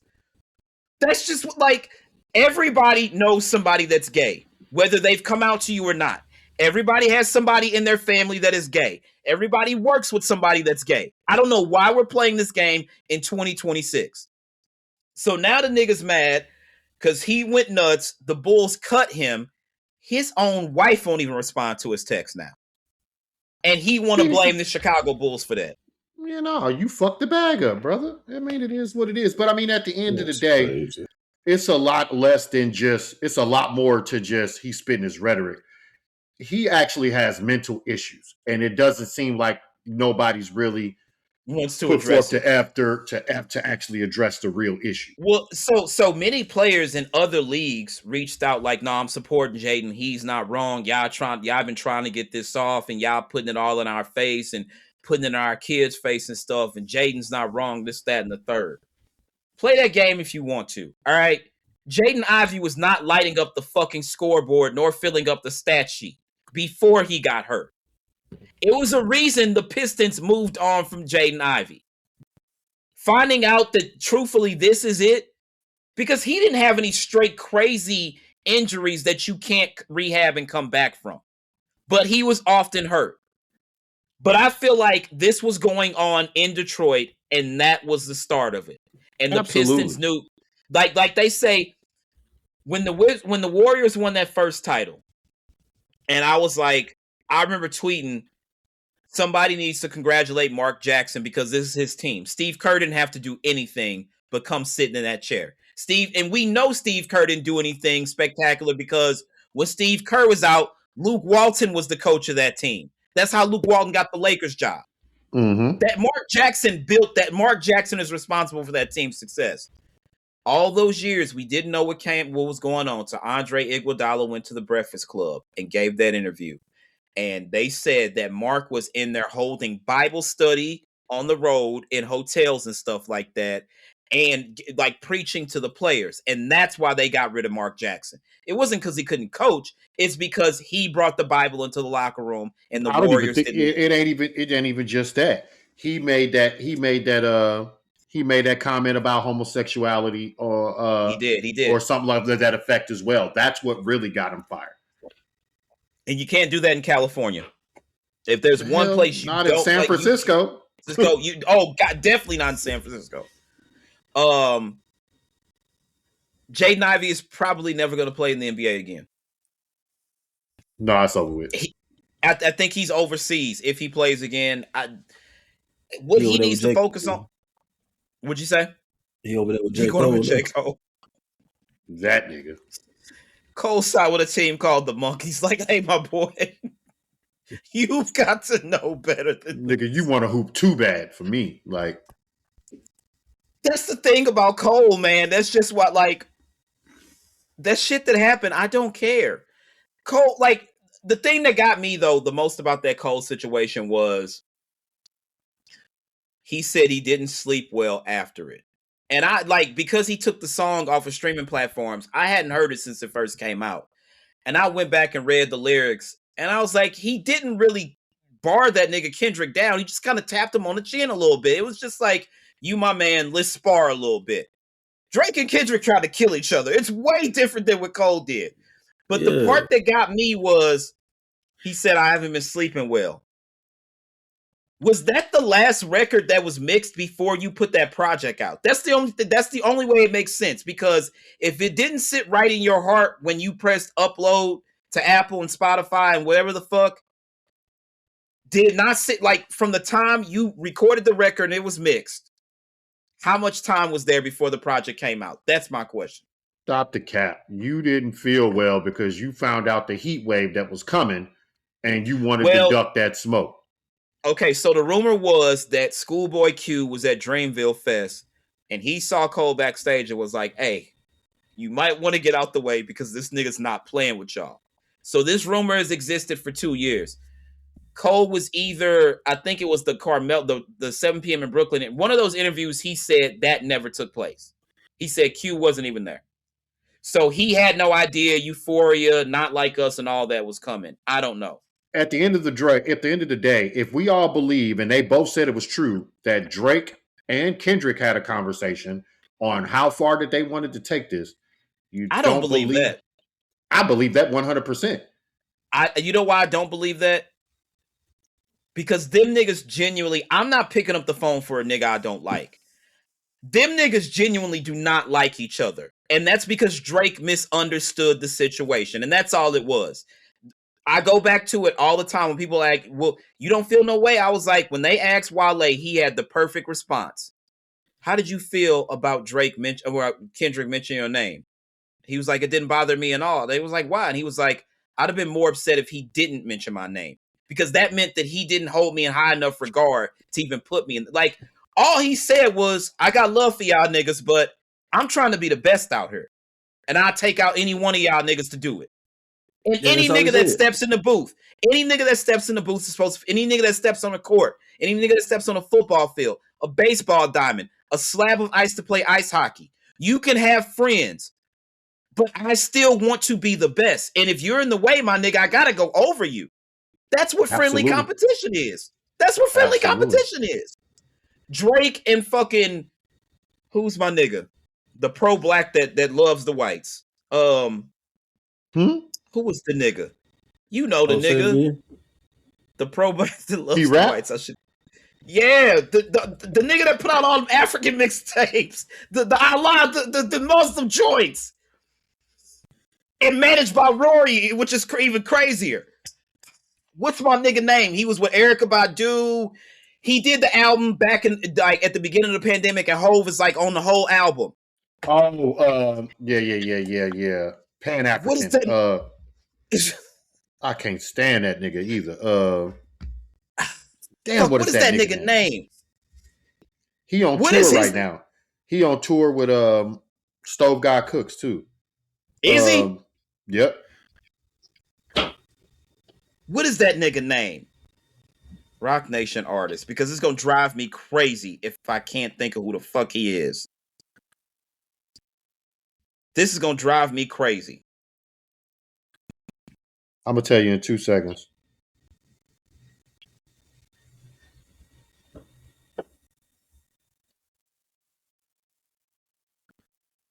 It ain't Benny the Butcher, is it?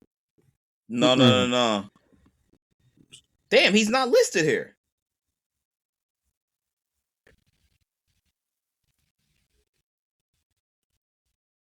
Jay Electronica. Oh, yeah. Motherfucking Jay Electronica. Him and Drake were the only ones that took offense to that verse. But the thing is, Jay Electronica immediately took the control beat and then dissed Kendrick back over the shit. I'd have felt better if Drake would have just dissed the nigga at that point. Then he was like, well, there was no malice because I saw him right after that and it was all daps and handshakes. Well, nigga, why are we taking it this far? I don't believe them niggas talked at all. I don't believe like he said they did. Yeah, I didn't hear that from either one of them. You gonna have to send me the link to them because he like I never piece it up. That shit don't sit well with me. Before I take a truce, I take him to hell with me. Like he put money on that nigga's head in the hood. He like the same shit he tried to do to Pusha T. He put money out there for dirt on Kendrick. And he was like, now, what if a nigga in the hood would have really needed that bread and took out me or one of my family members? I don't think them niggas talked. Because at the same time, if you sitting here making tracks to troll niggas, tell him say he likes little girls, and then a nigga hit you with you a pedophile, a PDF. I'm sorry for they try to flag us. You a PDF. No, this nigga, he went too far. You said I beat up my woman. What are you talking about? That's a fact. I heard now that they did talk, and one of them Kendrick want to throw hands with the man. He said, I heard that. I heard Kendrick offered Drake the fade, and Drake was like, "Ain't nobody boxing." I heard that, but I've also heard the rumor that they talked, and I don't buy that. I just don't buy that. But then I think they talked about how did you want to keep it, or are we going to keep it rap, or is it gonna, or are we gonna, or is there no rules? Are the gloves coming off?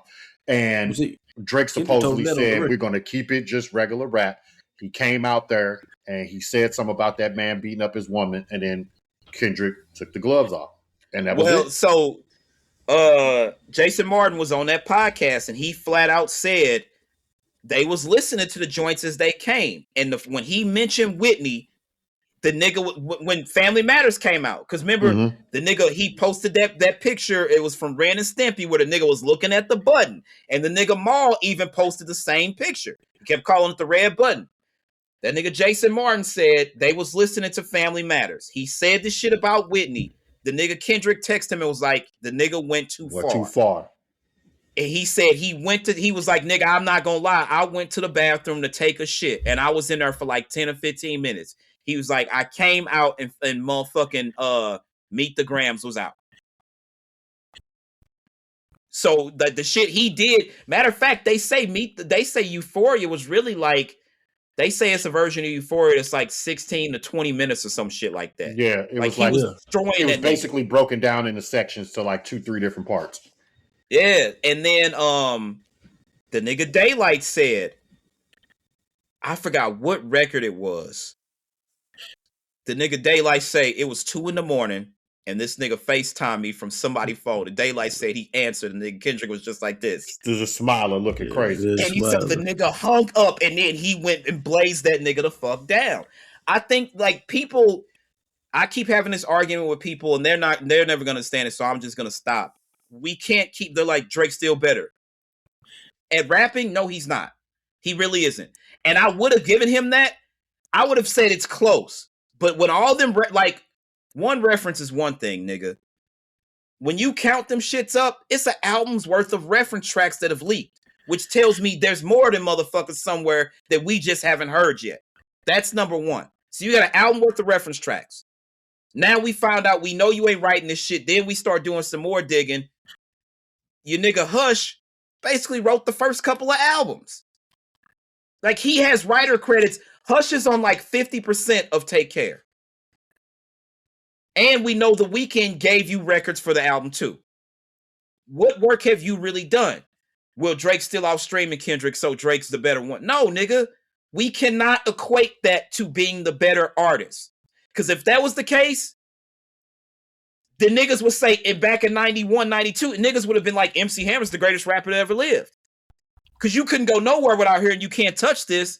And then when Too Legit to Quit came out, it was over. That's what I'm saying. Like, niggas got to stop. He's outstreaming him. That means nothing, nigga. It's a lot of niggas that made way more bread than other niggas in the NBA and the NFL, but they couldn't hold them niggas jockstrap. Let's call it what the fuck it is. That's not how it works. We're not equating, like, the ability to rap to fucking streams. That's just not how it fucking works. And in my belief, Drake is the best entertainer. Kendrick is the best artist. And Cole will wrap circles around both of them niggas if he really wants to. I can ride with that. Because the one thing that nigga Jermaine Cole does is rap. That nigga can rap and rap and rap and rap. For days. For fucking days. Niggas might not like Cole because he bowed out of that beef and shit. But a nigga saying that J. Cole can't rap is the most disingenuous shit I've ever heard. Especially when niggas listen to Central C and Yeet. I don't want to hear nothing from a nigga that's got any Central C in their phone. Period.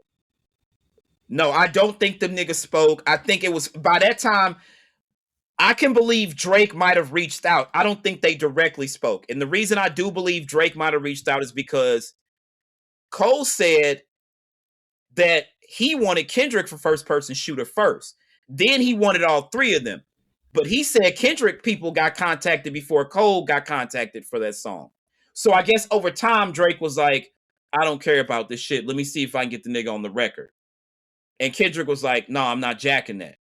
No, it wasn't the fact that he wasn't jacking it. He said, you talking about we got to have a conversation. Have a conversation. We can't just act like that shit didn't happen. If we can have a conversation as men, then yeah, we can do the record. Now, the crazy part, in hindsight, if you're Drake, and 2 years later, you done filed an appeal, and you look back and say, if all I had to do was have a conversation, maybe I'm not here. Absolutely. Hindsight is a motherfucker. Hindsight is a motherfucker. So I think what it is, he got, because what was his last album that came out before All the Dogs? Her Loss, the joint with 21 Savage. And that album, it's not a terrible album. Drake's record saved the album. Them 21 Savage shits is fucking ass. No, you talk about the last actual album. I think it's Certified Lover Boy. Then it would be Certified Lover Boy. See, I'm thinking he supposed to have Kendrick Cousin on one of those songs, him and Travis Scott, but he took their features off and just had him on the song. Because he found out. Yeah. What record would fit Keem on Certified Lover Boy? He found out that that was Kendrick Cousin, and he felt like he got bamboozled for giving him, because he was. How the fuck would he not know? That was the whole thing behind it. Like, this Kendrick little cousin. Before they dropped that album, that song together, he had a couple of tracks that was already out. The Orange Soda joint. He was hyping him up. So, this guy right here nice or something like that. You know how he do with his little Drake tax and shit. Mm-hmm. Try to jump on something that's hot. And he didn't know that was Kendrick Cousin before then. And then when he that's found crazy. Out, if he didn't that was widely known. That was wild even before they did that record together. That was known. Yeah. Like he literally was like, he was like, nigga, I was literally just sitting around doing my little raps and shit. And Kendrick was about to go on tour, and he said, "Grab your shit, nigga. You coming with me." and he was like, "This your bunk, nigga. You sleep here. You can go to the studio when I go to the studio." He was like, and like, as your cousin, the nigga should look out. He should look out. But that's, if Drake didn't know that, that's crazy. That's crazy. Because I thought that was widely known. So even before Keem really, really popped. That's really crazy. They had the album. Well, not the album, the song. With it, Family Ties. At the Family end, Ties. That's when a lot of people found out. At the end, Keem said, "Number 2 DMing my bitch. I don't even ask why." He talking about. They say he was talking about Drake then.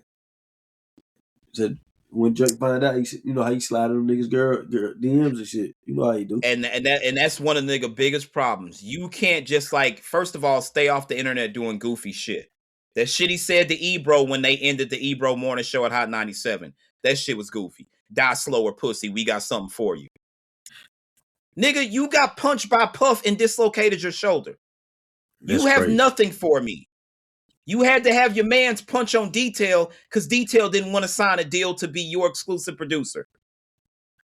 Certain niggas with money are just bad. Like that nigga, he's probably one nigga that should not have been handed that much money because the nigga forgot who the fuck he really was. He's like, come on, bro. Like, that's insane. Hubris, like, that's why he's in the situation he's in now. No nigga can clearly. You made a song using AI saying, talk about him liking little girls. And then the nigga talked about you liking little girls. And now, this is bullshit. How can y'all let him do this? What? Nigga, you told me to say. Hit. He didn't think it. That's the problem. He didn't think it was going to hit. Yeah. And that shit went. And he saw what them memes did to Meek when them niggas went at it. And he thought that was going to be Meek part 2. The difference is this. I'm not here to shit on Meek. Meek is a rapper. Meek is a spitter. Meek is the heart of the streets. Not a battle rapper. It's a difference between what that nigga Kendrick does versus what Meek does. That nigga Kendrick will pull you apart, dissect you, and tell you everything wrong with yourself.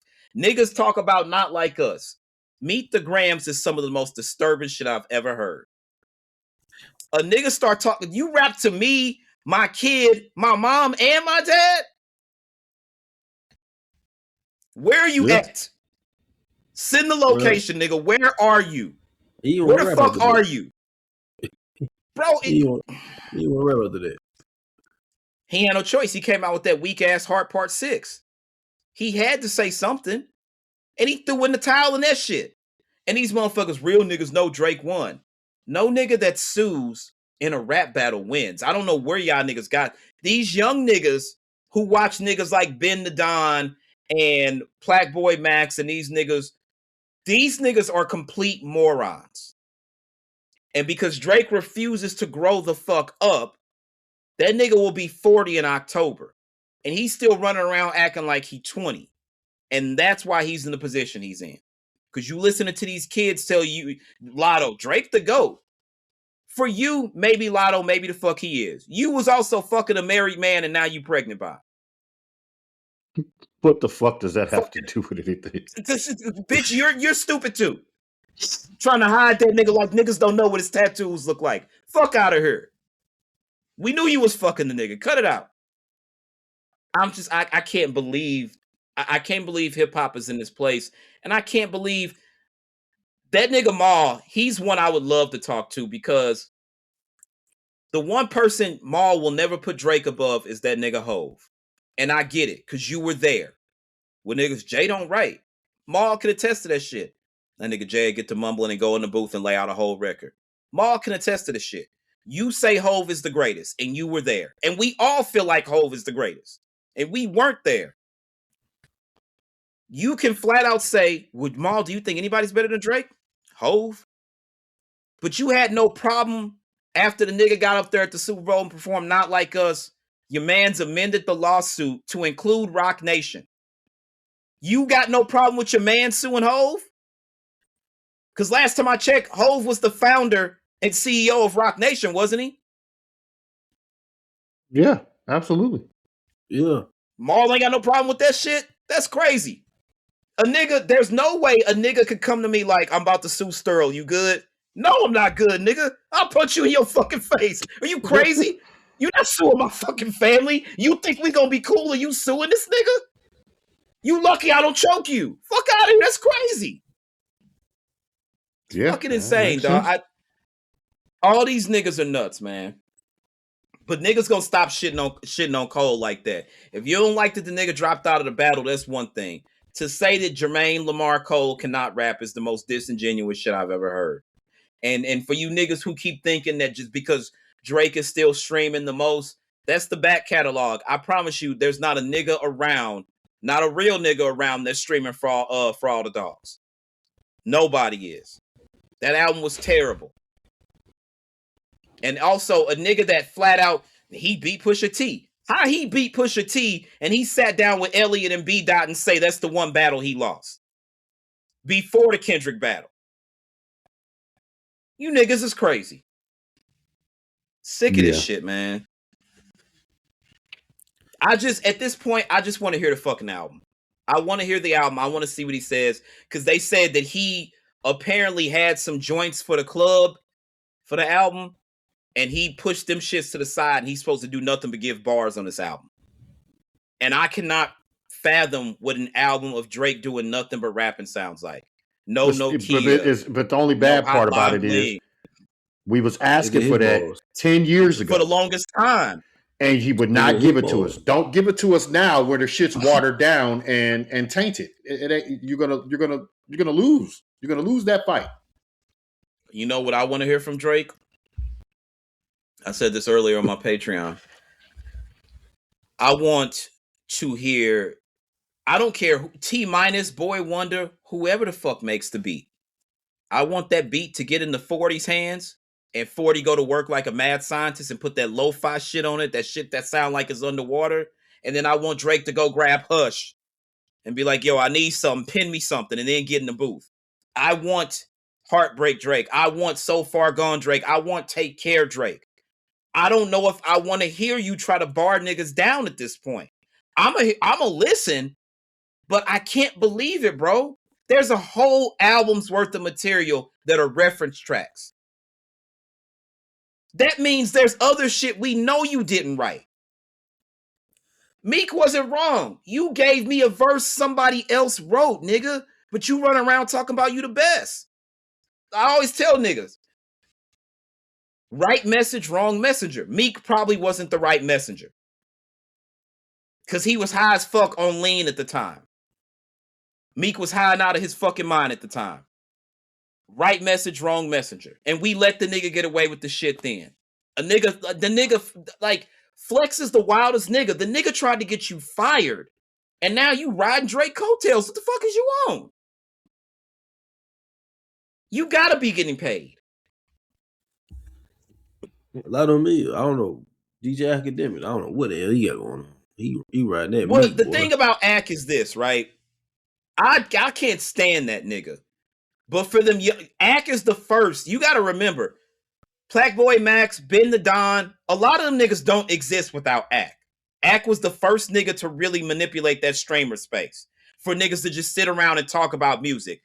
Kai Cenat and I Show Speed, them niggas actually play video games on their stream sometime. Ak is the first nigga to just sit there and play records and talk about it and shit like that. That nigga has often said Drake is his GOAT.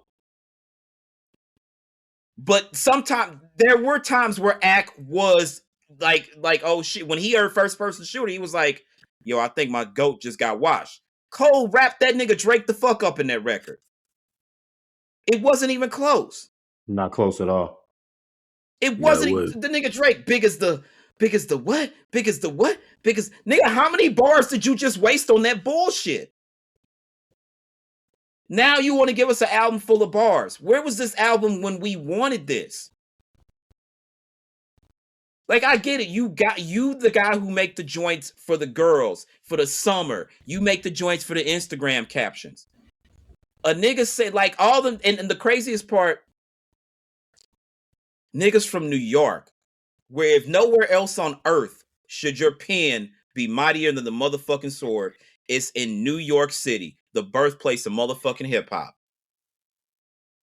And fuck that, Philly too. Gilly a funny nigga running behind that nigga. I get it. Drake showed love when your son died. But come on, man. No, niggas ain't out rapping Drake. Niggas ain't out rapping Drake. You niggas forgot what rap is? He a singer, man. My eyes, he always he's an entertainer. Dog. I will never sit up here and tell you I was not riding around bumping Nelly shit. Because Nelly made joints. But I'll never sit here and tell you that Nelly's one of the greatest rappers to ever live. I'll tell you that Nelly's one of the greatest entertainers in hip-hop history for sure. I'll give you that. Nobody ever said Biz Markie had bars, but Biz Markie was an entertaining nigga. Right. There's levels to this shit. These kids just don't fundamentally understand what true hip-hop is. And that's fine, but that's why we do need subgenres. Under rock and roll, you had heavy metal, you had alternative rock, you had emo bands. It might be time for hip-hop to have that. It really might be time. Because you can't put everybody in the same category. And we're the only culture where that happens. But you're right. We were asking for him to rap and do nothing but rap for years. And now you want to do it. But you also got on YouTube, what did I miss? What did I miss? What did I miss? Come on, dog. Then you got 100 fucking guns pointed at you. Like, nigga, what are you doing? Do you not understand? Like, read the fucking room. What did I miss? What did I miss? Then niggas line ish. Nah, that joint go. That the other one he did with old boy. Which one? Pick one. Dun, dun, dun, dun, dun, dun, dun. Yeah, the shit he did with Central C. Nah, that shit'll go in the club. Ish, come on, dog. You niggas are crazy. Ish was getting paid too. He better be on the OVO payroll. He better be. Cause I'm the type of nigga, Ish throw them motherfuckers when Not Like Us came out. I'll never forget. All them motherfuckers up, crip walking, Ish just sitting there stupid like this. I ain't feeling it, yo. I don't know, dog. Drake put money in a lot of niggas' pockets. Okay. All right. A lot of niggas came up off Drake. Y'all niggas don't understand that y'all were being used. He used y'all niggas for street cred. That is a fact. That Drake stimulus package ain't hitting the way it used to. What was the last big record that Drake featured on for somebody else? That's how long it's been. That's how long niggas really got to stop and think about it. That's how last long one. it's been. It didn't hit for us. It wasn't for us, but it was that what's the old girl name from the crib? Oh, what Sexy Red? Sexy Red. Sexy Red. Yeah, it was that bullshit. But that was his record. Rich Baby Daddy. That was his record. That's from all the dogs. Mm. That's his record. I thought you were talking about the one he rapped on BBL. Or the one, where they flipped the BBL Drizzy shit. Yeah, that shit. That shit didn't really hit. Oh, it hit for the little thotties in the club. For the thotties, yeah, but that shit didn't do like crazy numbers. I'm trying to think of the last big record that Drake gave somebody, and it's really missing me at this point. It's been a minute.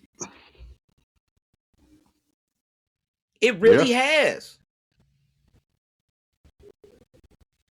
What wasn't the last Meek Mill record he was on? That nigga might be right. That might be it. And that was bro, you talking about the joint he did on Championships that the one where Meek said he wanted Lori Harvey. That shit was the year the Blues won the Stanley Cup, nigga. And that was 2019. Because you got to remember, we had the pandemic right after that. Damn. That's how long it's been since Drake gave somebody a big record. So everybody acting like this is the Drake stimulus package. Dog, we are half a decade since he gave somebody a bona fide #1 record.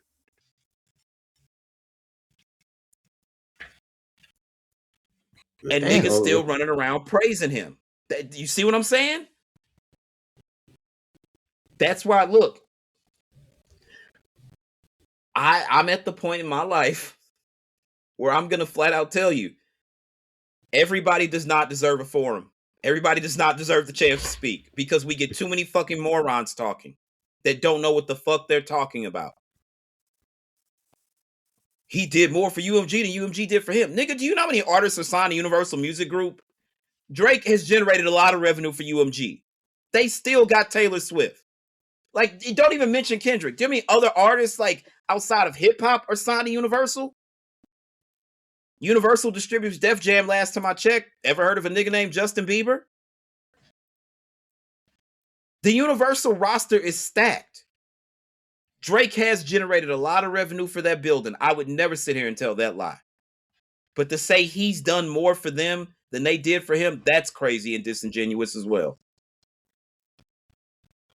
Absolutely. And I don't want to hear this shit about the label did this to me. The label gave you $400 million. You agreed to them terms. You agreed to that slave ass deal. That might have been albums every year, right? Yes, because that was the terms of the deal. He literally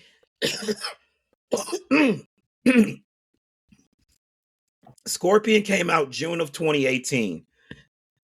And because there was a double album, it satisfied his deal with Cash Money. Then he signed that deal with Universal, right? So then we got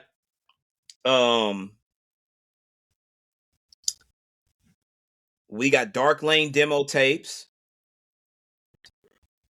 because he had to push, and then he hurt himself. He hurt his knee or his shoulder or something, and he had to push Certified Lover Boy back.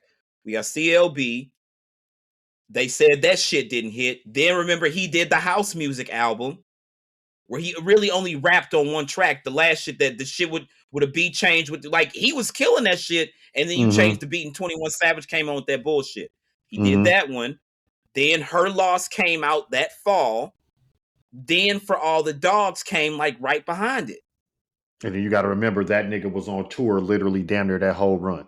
Every time you turned around, he was on fucking tour. He did that to himself. He spread himself way too thin. You can't, dog. You gonna put out an album that much, and you have to stop and live. And we life still and overlooking that. things. We still overlooking the album he just did with the last album that he just did with Party. 60 songs. Yeah. Yeah. Because that was the one that was supposed to finish it. Yeah. So from 2018, Scorpion, then we got Dark Lane demo tapes, CLB. Honestly, Nevermind is the house music joint. Her Loss, For All the Dogs, Some Sexy Songs for You. That's it's crazy 6 projects. It's crazy how Joe. And wait, he doubled back. Hold on. He also did Scary Hours Part 2. Because that's the last joint him and Ross did together, the Lemon Pepper freestyle. Then he did Scary Hours Part 3 to add on to For All the Dogs because everybody said it was terrible. Yep. So he added them 4 extra rap records. He's oversaturated the market, bro. Right. And then what's crazy? Joe Budden predicted that album, the last one that just came out. He said all this shit. Joe was the first one to say, he was like, I've heard Drake is in a really bad deal. He took the money, but he took it under bad terms. Because then that DM leaked when him and Johnny Blaze started talking again. He was like, I'm going to come see you, but they got me in a slave deal. I got to tour and put out music. And it was like he was saying it on some joking ha-ha shit, but that deal really kind of looks like a slave deal. Because the amount of time he spent overseas on tour was insane. This is insane, bro. Like, just drop the album at this fucking point. And I don't, and at this point, you backed yourself into a corner again. Because when we leading up to Some Sexy Songs for You, I was like, wait a minute, like, how the fuck is this going? Were you suing the label? I didn't think that shit was going to come to streaming platforms. That's why I bought it directly from the OVO website. And they was like, no, it is on Apple Music and shit. Yeah, they was not gonna fuck up their money. Right. Well, here we go again. The case gets dismissed and you appeal it. So now we right back into the shit and you about to drop a project. What the hell do you think is going to happen to this album now? Nothing. And once he turns that motherfucker in, they gonna put that bitch out to try to turn a profit. Simple as that. It ain't held up because of them. It's held up because of that nigga. That's all that is.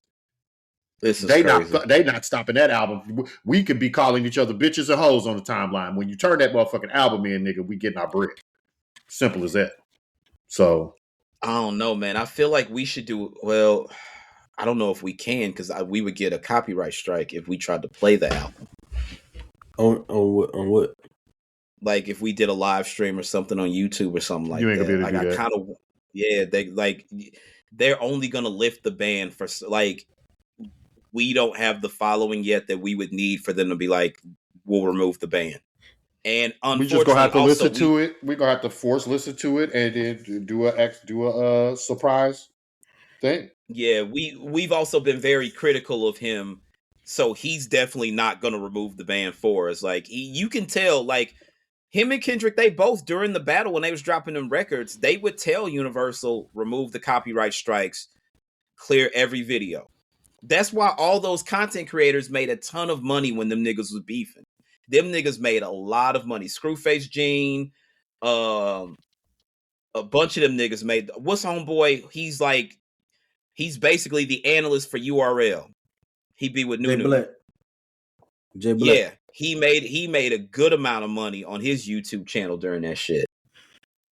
Yeah, this album's going. I don't know, man. I don't know.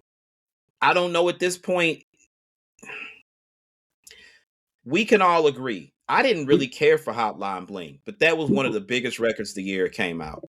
He put Nokia is Nokia is objectively, in my opinion, a better song than Hotline Bling, and it came and went. He put Screwface in the paperwork. In the fucking paperwork, yeah.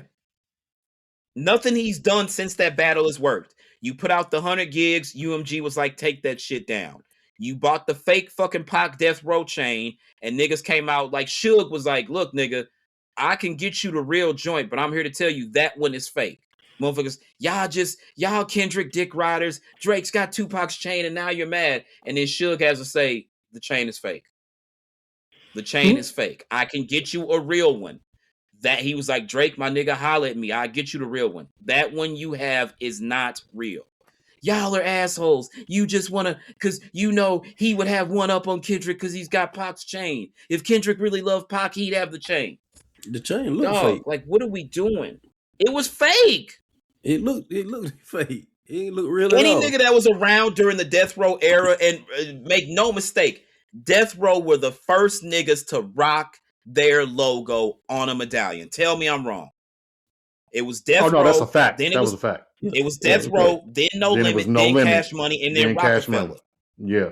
And then a few niggas in Rough Riders had the double R chain. But Death Row was the first. I think some Bad Boy links came out before the double R. Them niggas all rock Jesus pieces because Big was the first one with the iced out Jesus piece. Jesus piece, yeah, you're right. Everybody in Mace had one, Puff had one, Big had one. Everybody in Bad Boy had an iced out Jesus piece. Even G-Dep might have had one. Shit, I don't fucking know. But Death Row was the first niggas to wear the logo on the chain. Anybody who's really, really down with hip hop knows what the Death Row chain looked like. When they showed that shit, I was like, that is fake. You don't know nothing. Nigga, I was alive in 1996. I was 14. I know what the Death Row medallion looks like. That chain was fake as fuck. Drake dumbass paid for it anyway. Got his ass. Got his ass good. He didn't give a fuck. He probably ain't pay no real money for it. No way. Who knows? Again, but come on. If you wanted Pac's chain, you had all these years to get that shit. Like he didn't want that shit. He wanted the clout that came with it to post it. That's all that shit was. He wanted a one up on Kendrick. That's what that shit was about. That's what that shit was about. I'm over this shit, bro. He's never gonna go back to humble Drake. That's never gonna happen. And I'm not wishing for that. But all I want, it's still 40 is still getting executive producer credits on these albums. It's apparently he's mixing a couple of tracks, whatever. I need to hear 40 put some lo-fi shit on a T- beat or something. and you need to get back in the book. You need to get back in the studio with Hush. I don't know what the fuck is going on with you and Hush, but Hush was by far Drake's best writer. It's not even close. You putting out records that Yachty wrote for you. A nigga that objectively cannot rap is writing records for you. How the fuck does that work? I don't understand that and never will, but I mean, it is what it is. Well, I know how it works. I know what he's doing. He's not trying to appeal to us anymore. He's trying to appeal to the 21 kids. to the 15-year-old crowd who don't know shit about hip hop, so they're still gonna think that he's the king. That's all it is. I just that shit is crazy, and they're not going to be as critical of him as we are. Because we're true hip hop fans. And we've seen the fall off. So there you go. Get it? Hey, that's the name of J. Cole album, man. Yeah, now that's the funny part. Everybody's saying Cole fell off, but if anybody fell off, it's Drake. Like the GNX is probably one of Kendrick's best albums, and everybody's like, he definitely gonna put Not Like Us on there. That nigga put out a crazy album and did not put that diss record on there. He ain't put none of them on there. No, not a single one of those Drake disses made GNX. I don't would have thrown the project. Mention the beef. I don't even think he mentioned the beef. He did. On Whacked Out Murals, he said, "I never piece it up. That shit don't sit well with me. Before I take a trip, I take him to hell with me." That's the only time he addressed that shit. He got that out the way, and then that. Yeah, he addressed everything on the very first song. That shit. How everybody said he didn't deserve the Super Bowl, and how he did Wayne dirty. How the fuck I do Wayne dirty? Just like Jay said, I picked the guy that had a great year. What the fuck do I care if they don't like each other? And Jay was right. That shit did not start that year. He was like, it was just like me and Nas. It didn't start at Takeover. That should have been bubbling for a while. And it had to come to a fucking head. The thing that Drake did not learn, of all the shit Drake talked about learning from Hov early in his career, the one thing he did not learn was how to move. Because Jay literally apologized. He told him in the record, that's not my style. I'm going straight at niggas and this and that. He told him in the record he wasn't going to listen. And it bit you in that. Stupid nigga. Stupid. Because this nigga, Hov dead ass apologized because his mother made him apologize for Super Ugly. He went away for a minute and came back and he was still Jay-Z. Now, like Hov said, Nas definitely got me, but I woke him up. It was beneficial for his career. I don't know, man. We got to wrap this up before the second game starts.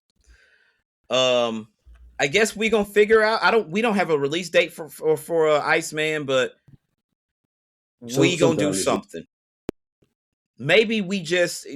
I tell you what, we'll get in our Discord and we'll play the album and do live reactions. If y'all want to jump in our Discord, we will put the Discord link in the episode details. I'm with that. I'm with that. And if y'all are interested, we as a community will listen to the album together.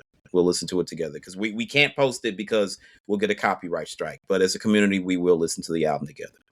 Anyway, that's all I got for y'all today. That's all we got. We will see y'all next week. Everybody send light and love to Jasmine. I'm sure she appreciates it. Rest up. Final Four Saturday, so we gonna get to these games. Y'all be good. I'm Derek. That's Thurl, and that's Kobe. We out of here. Peace.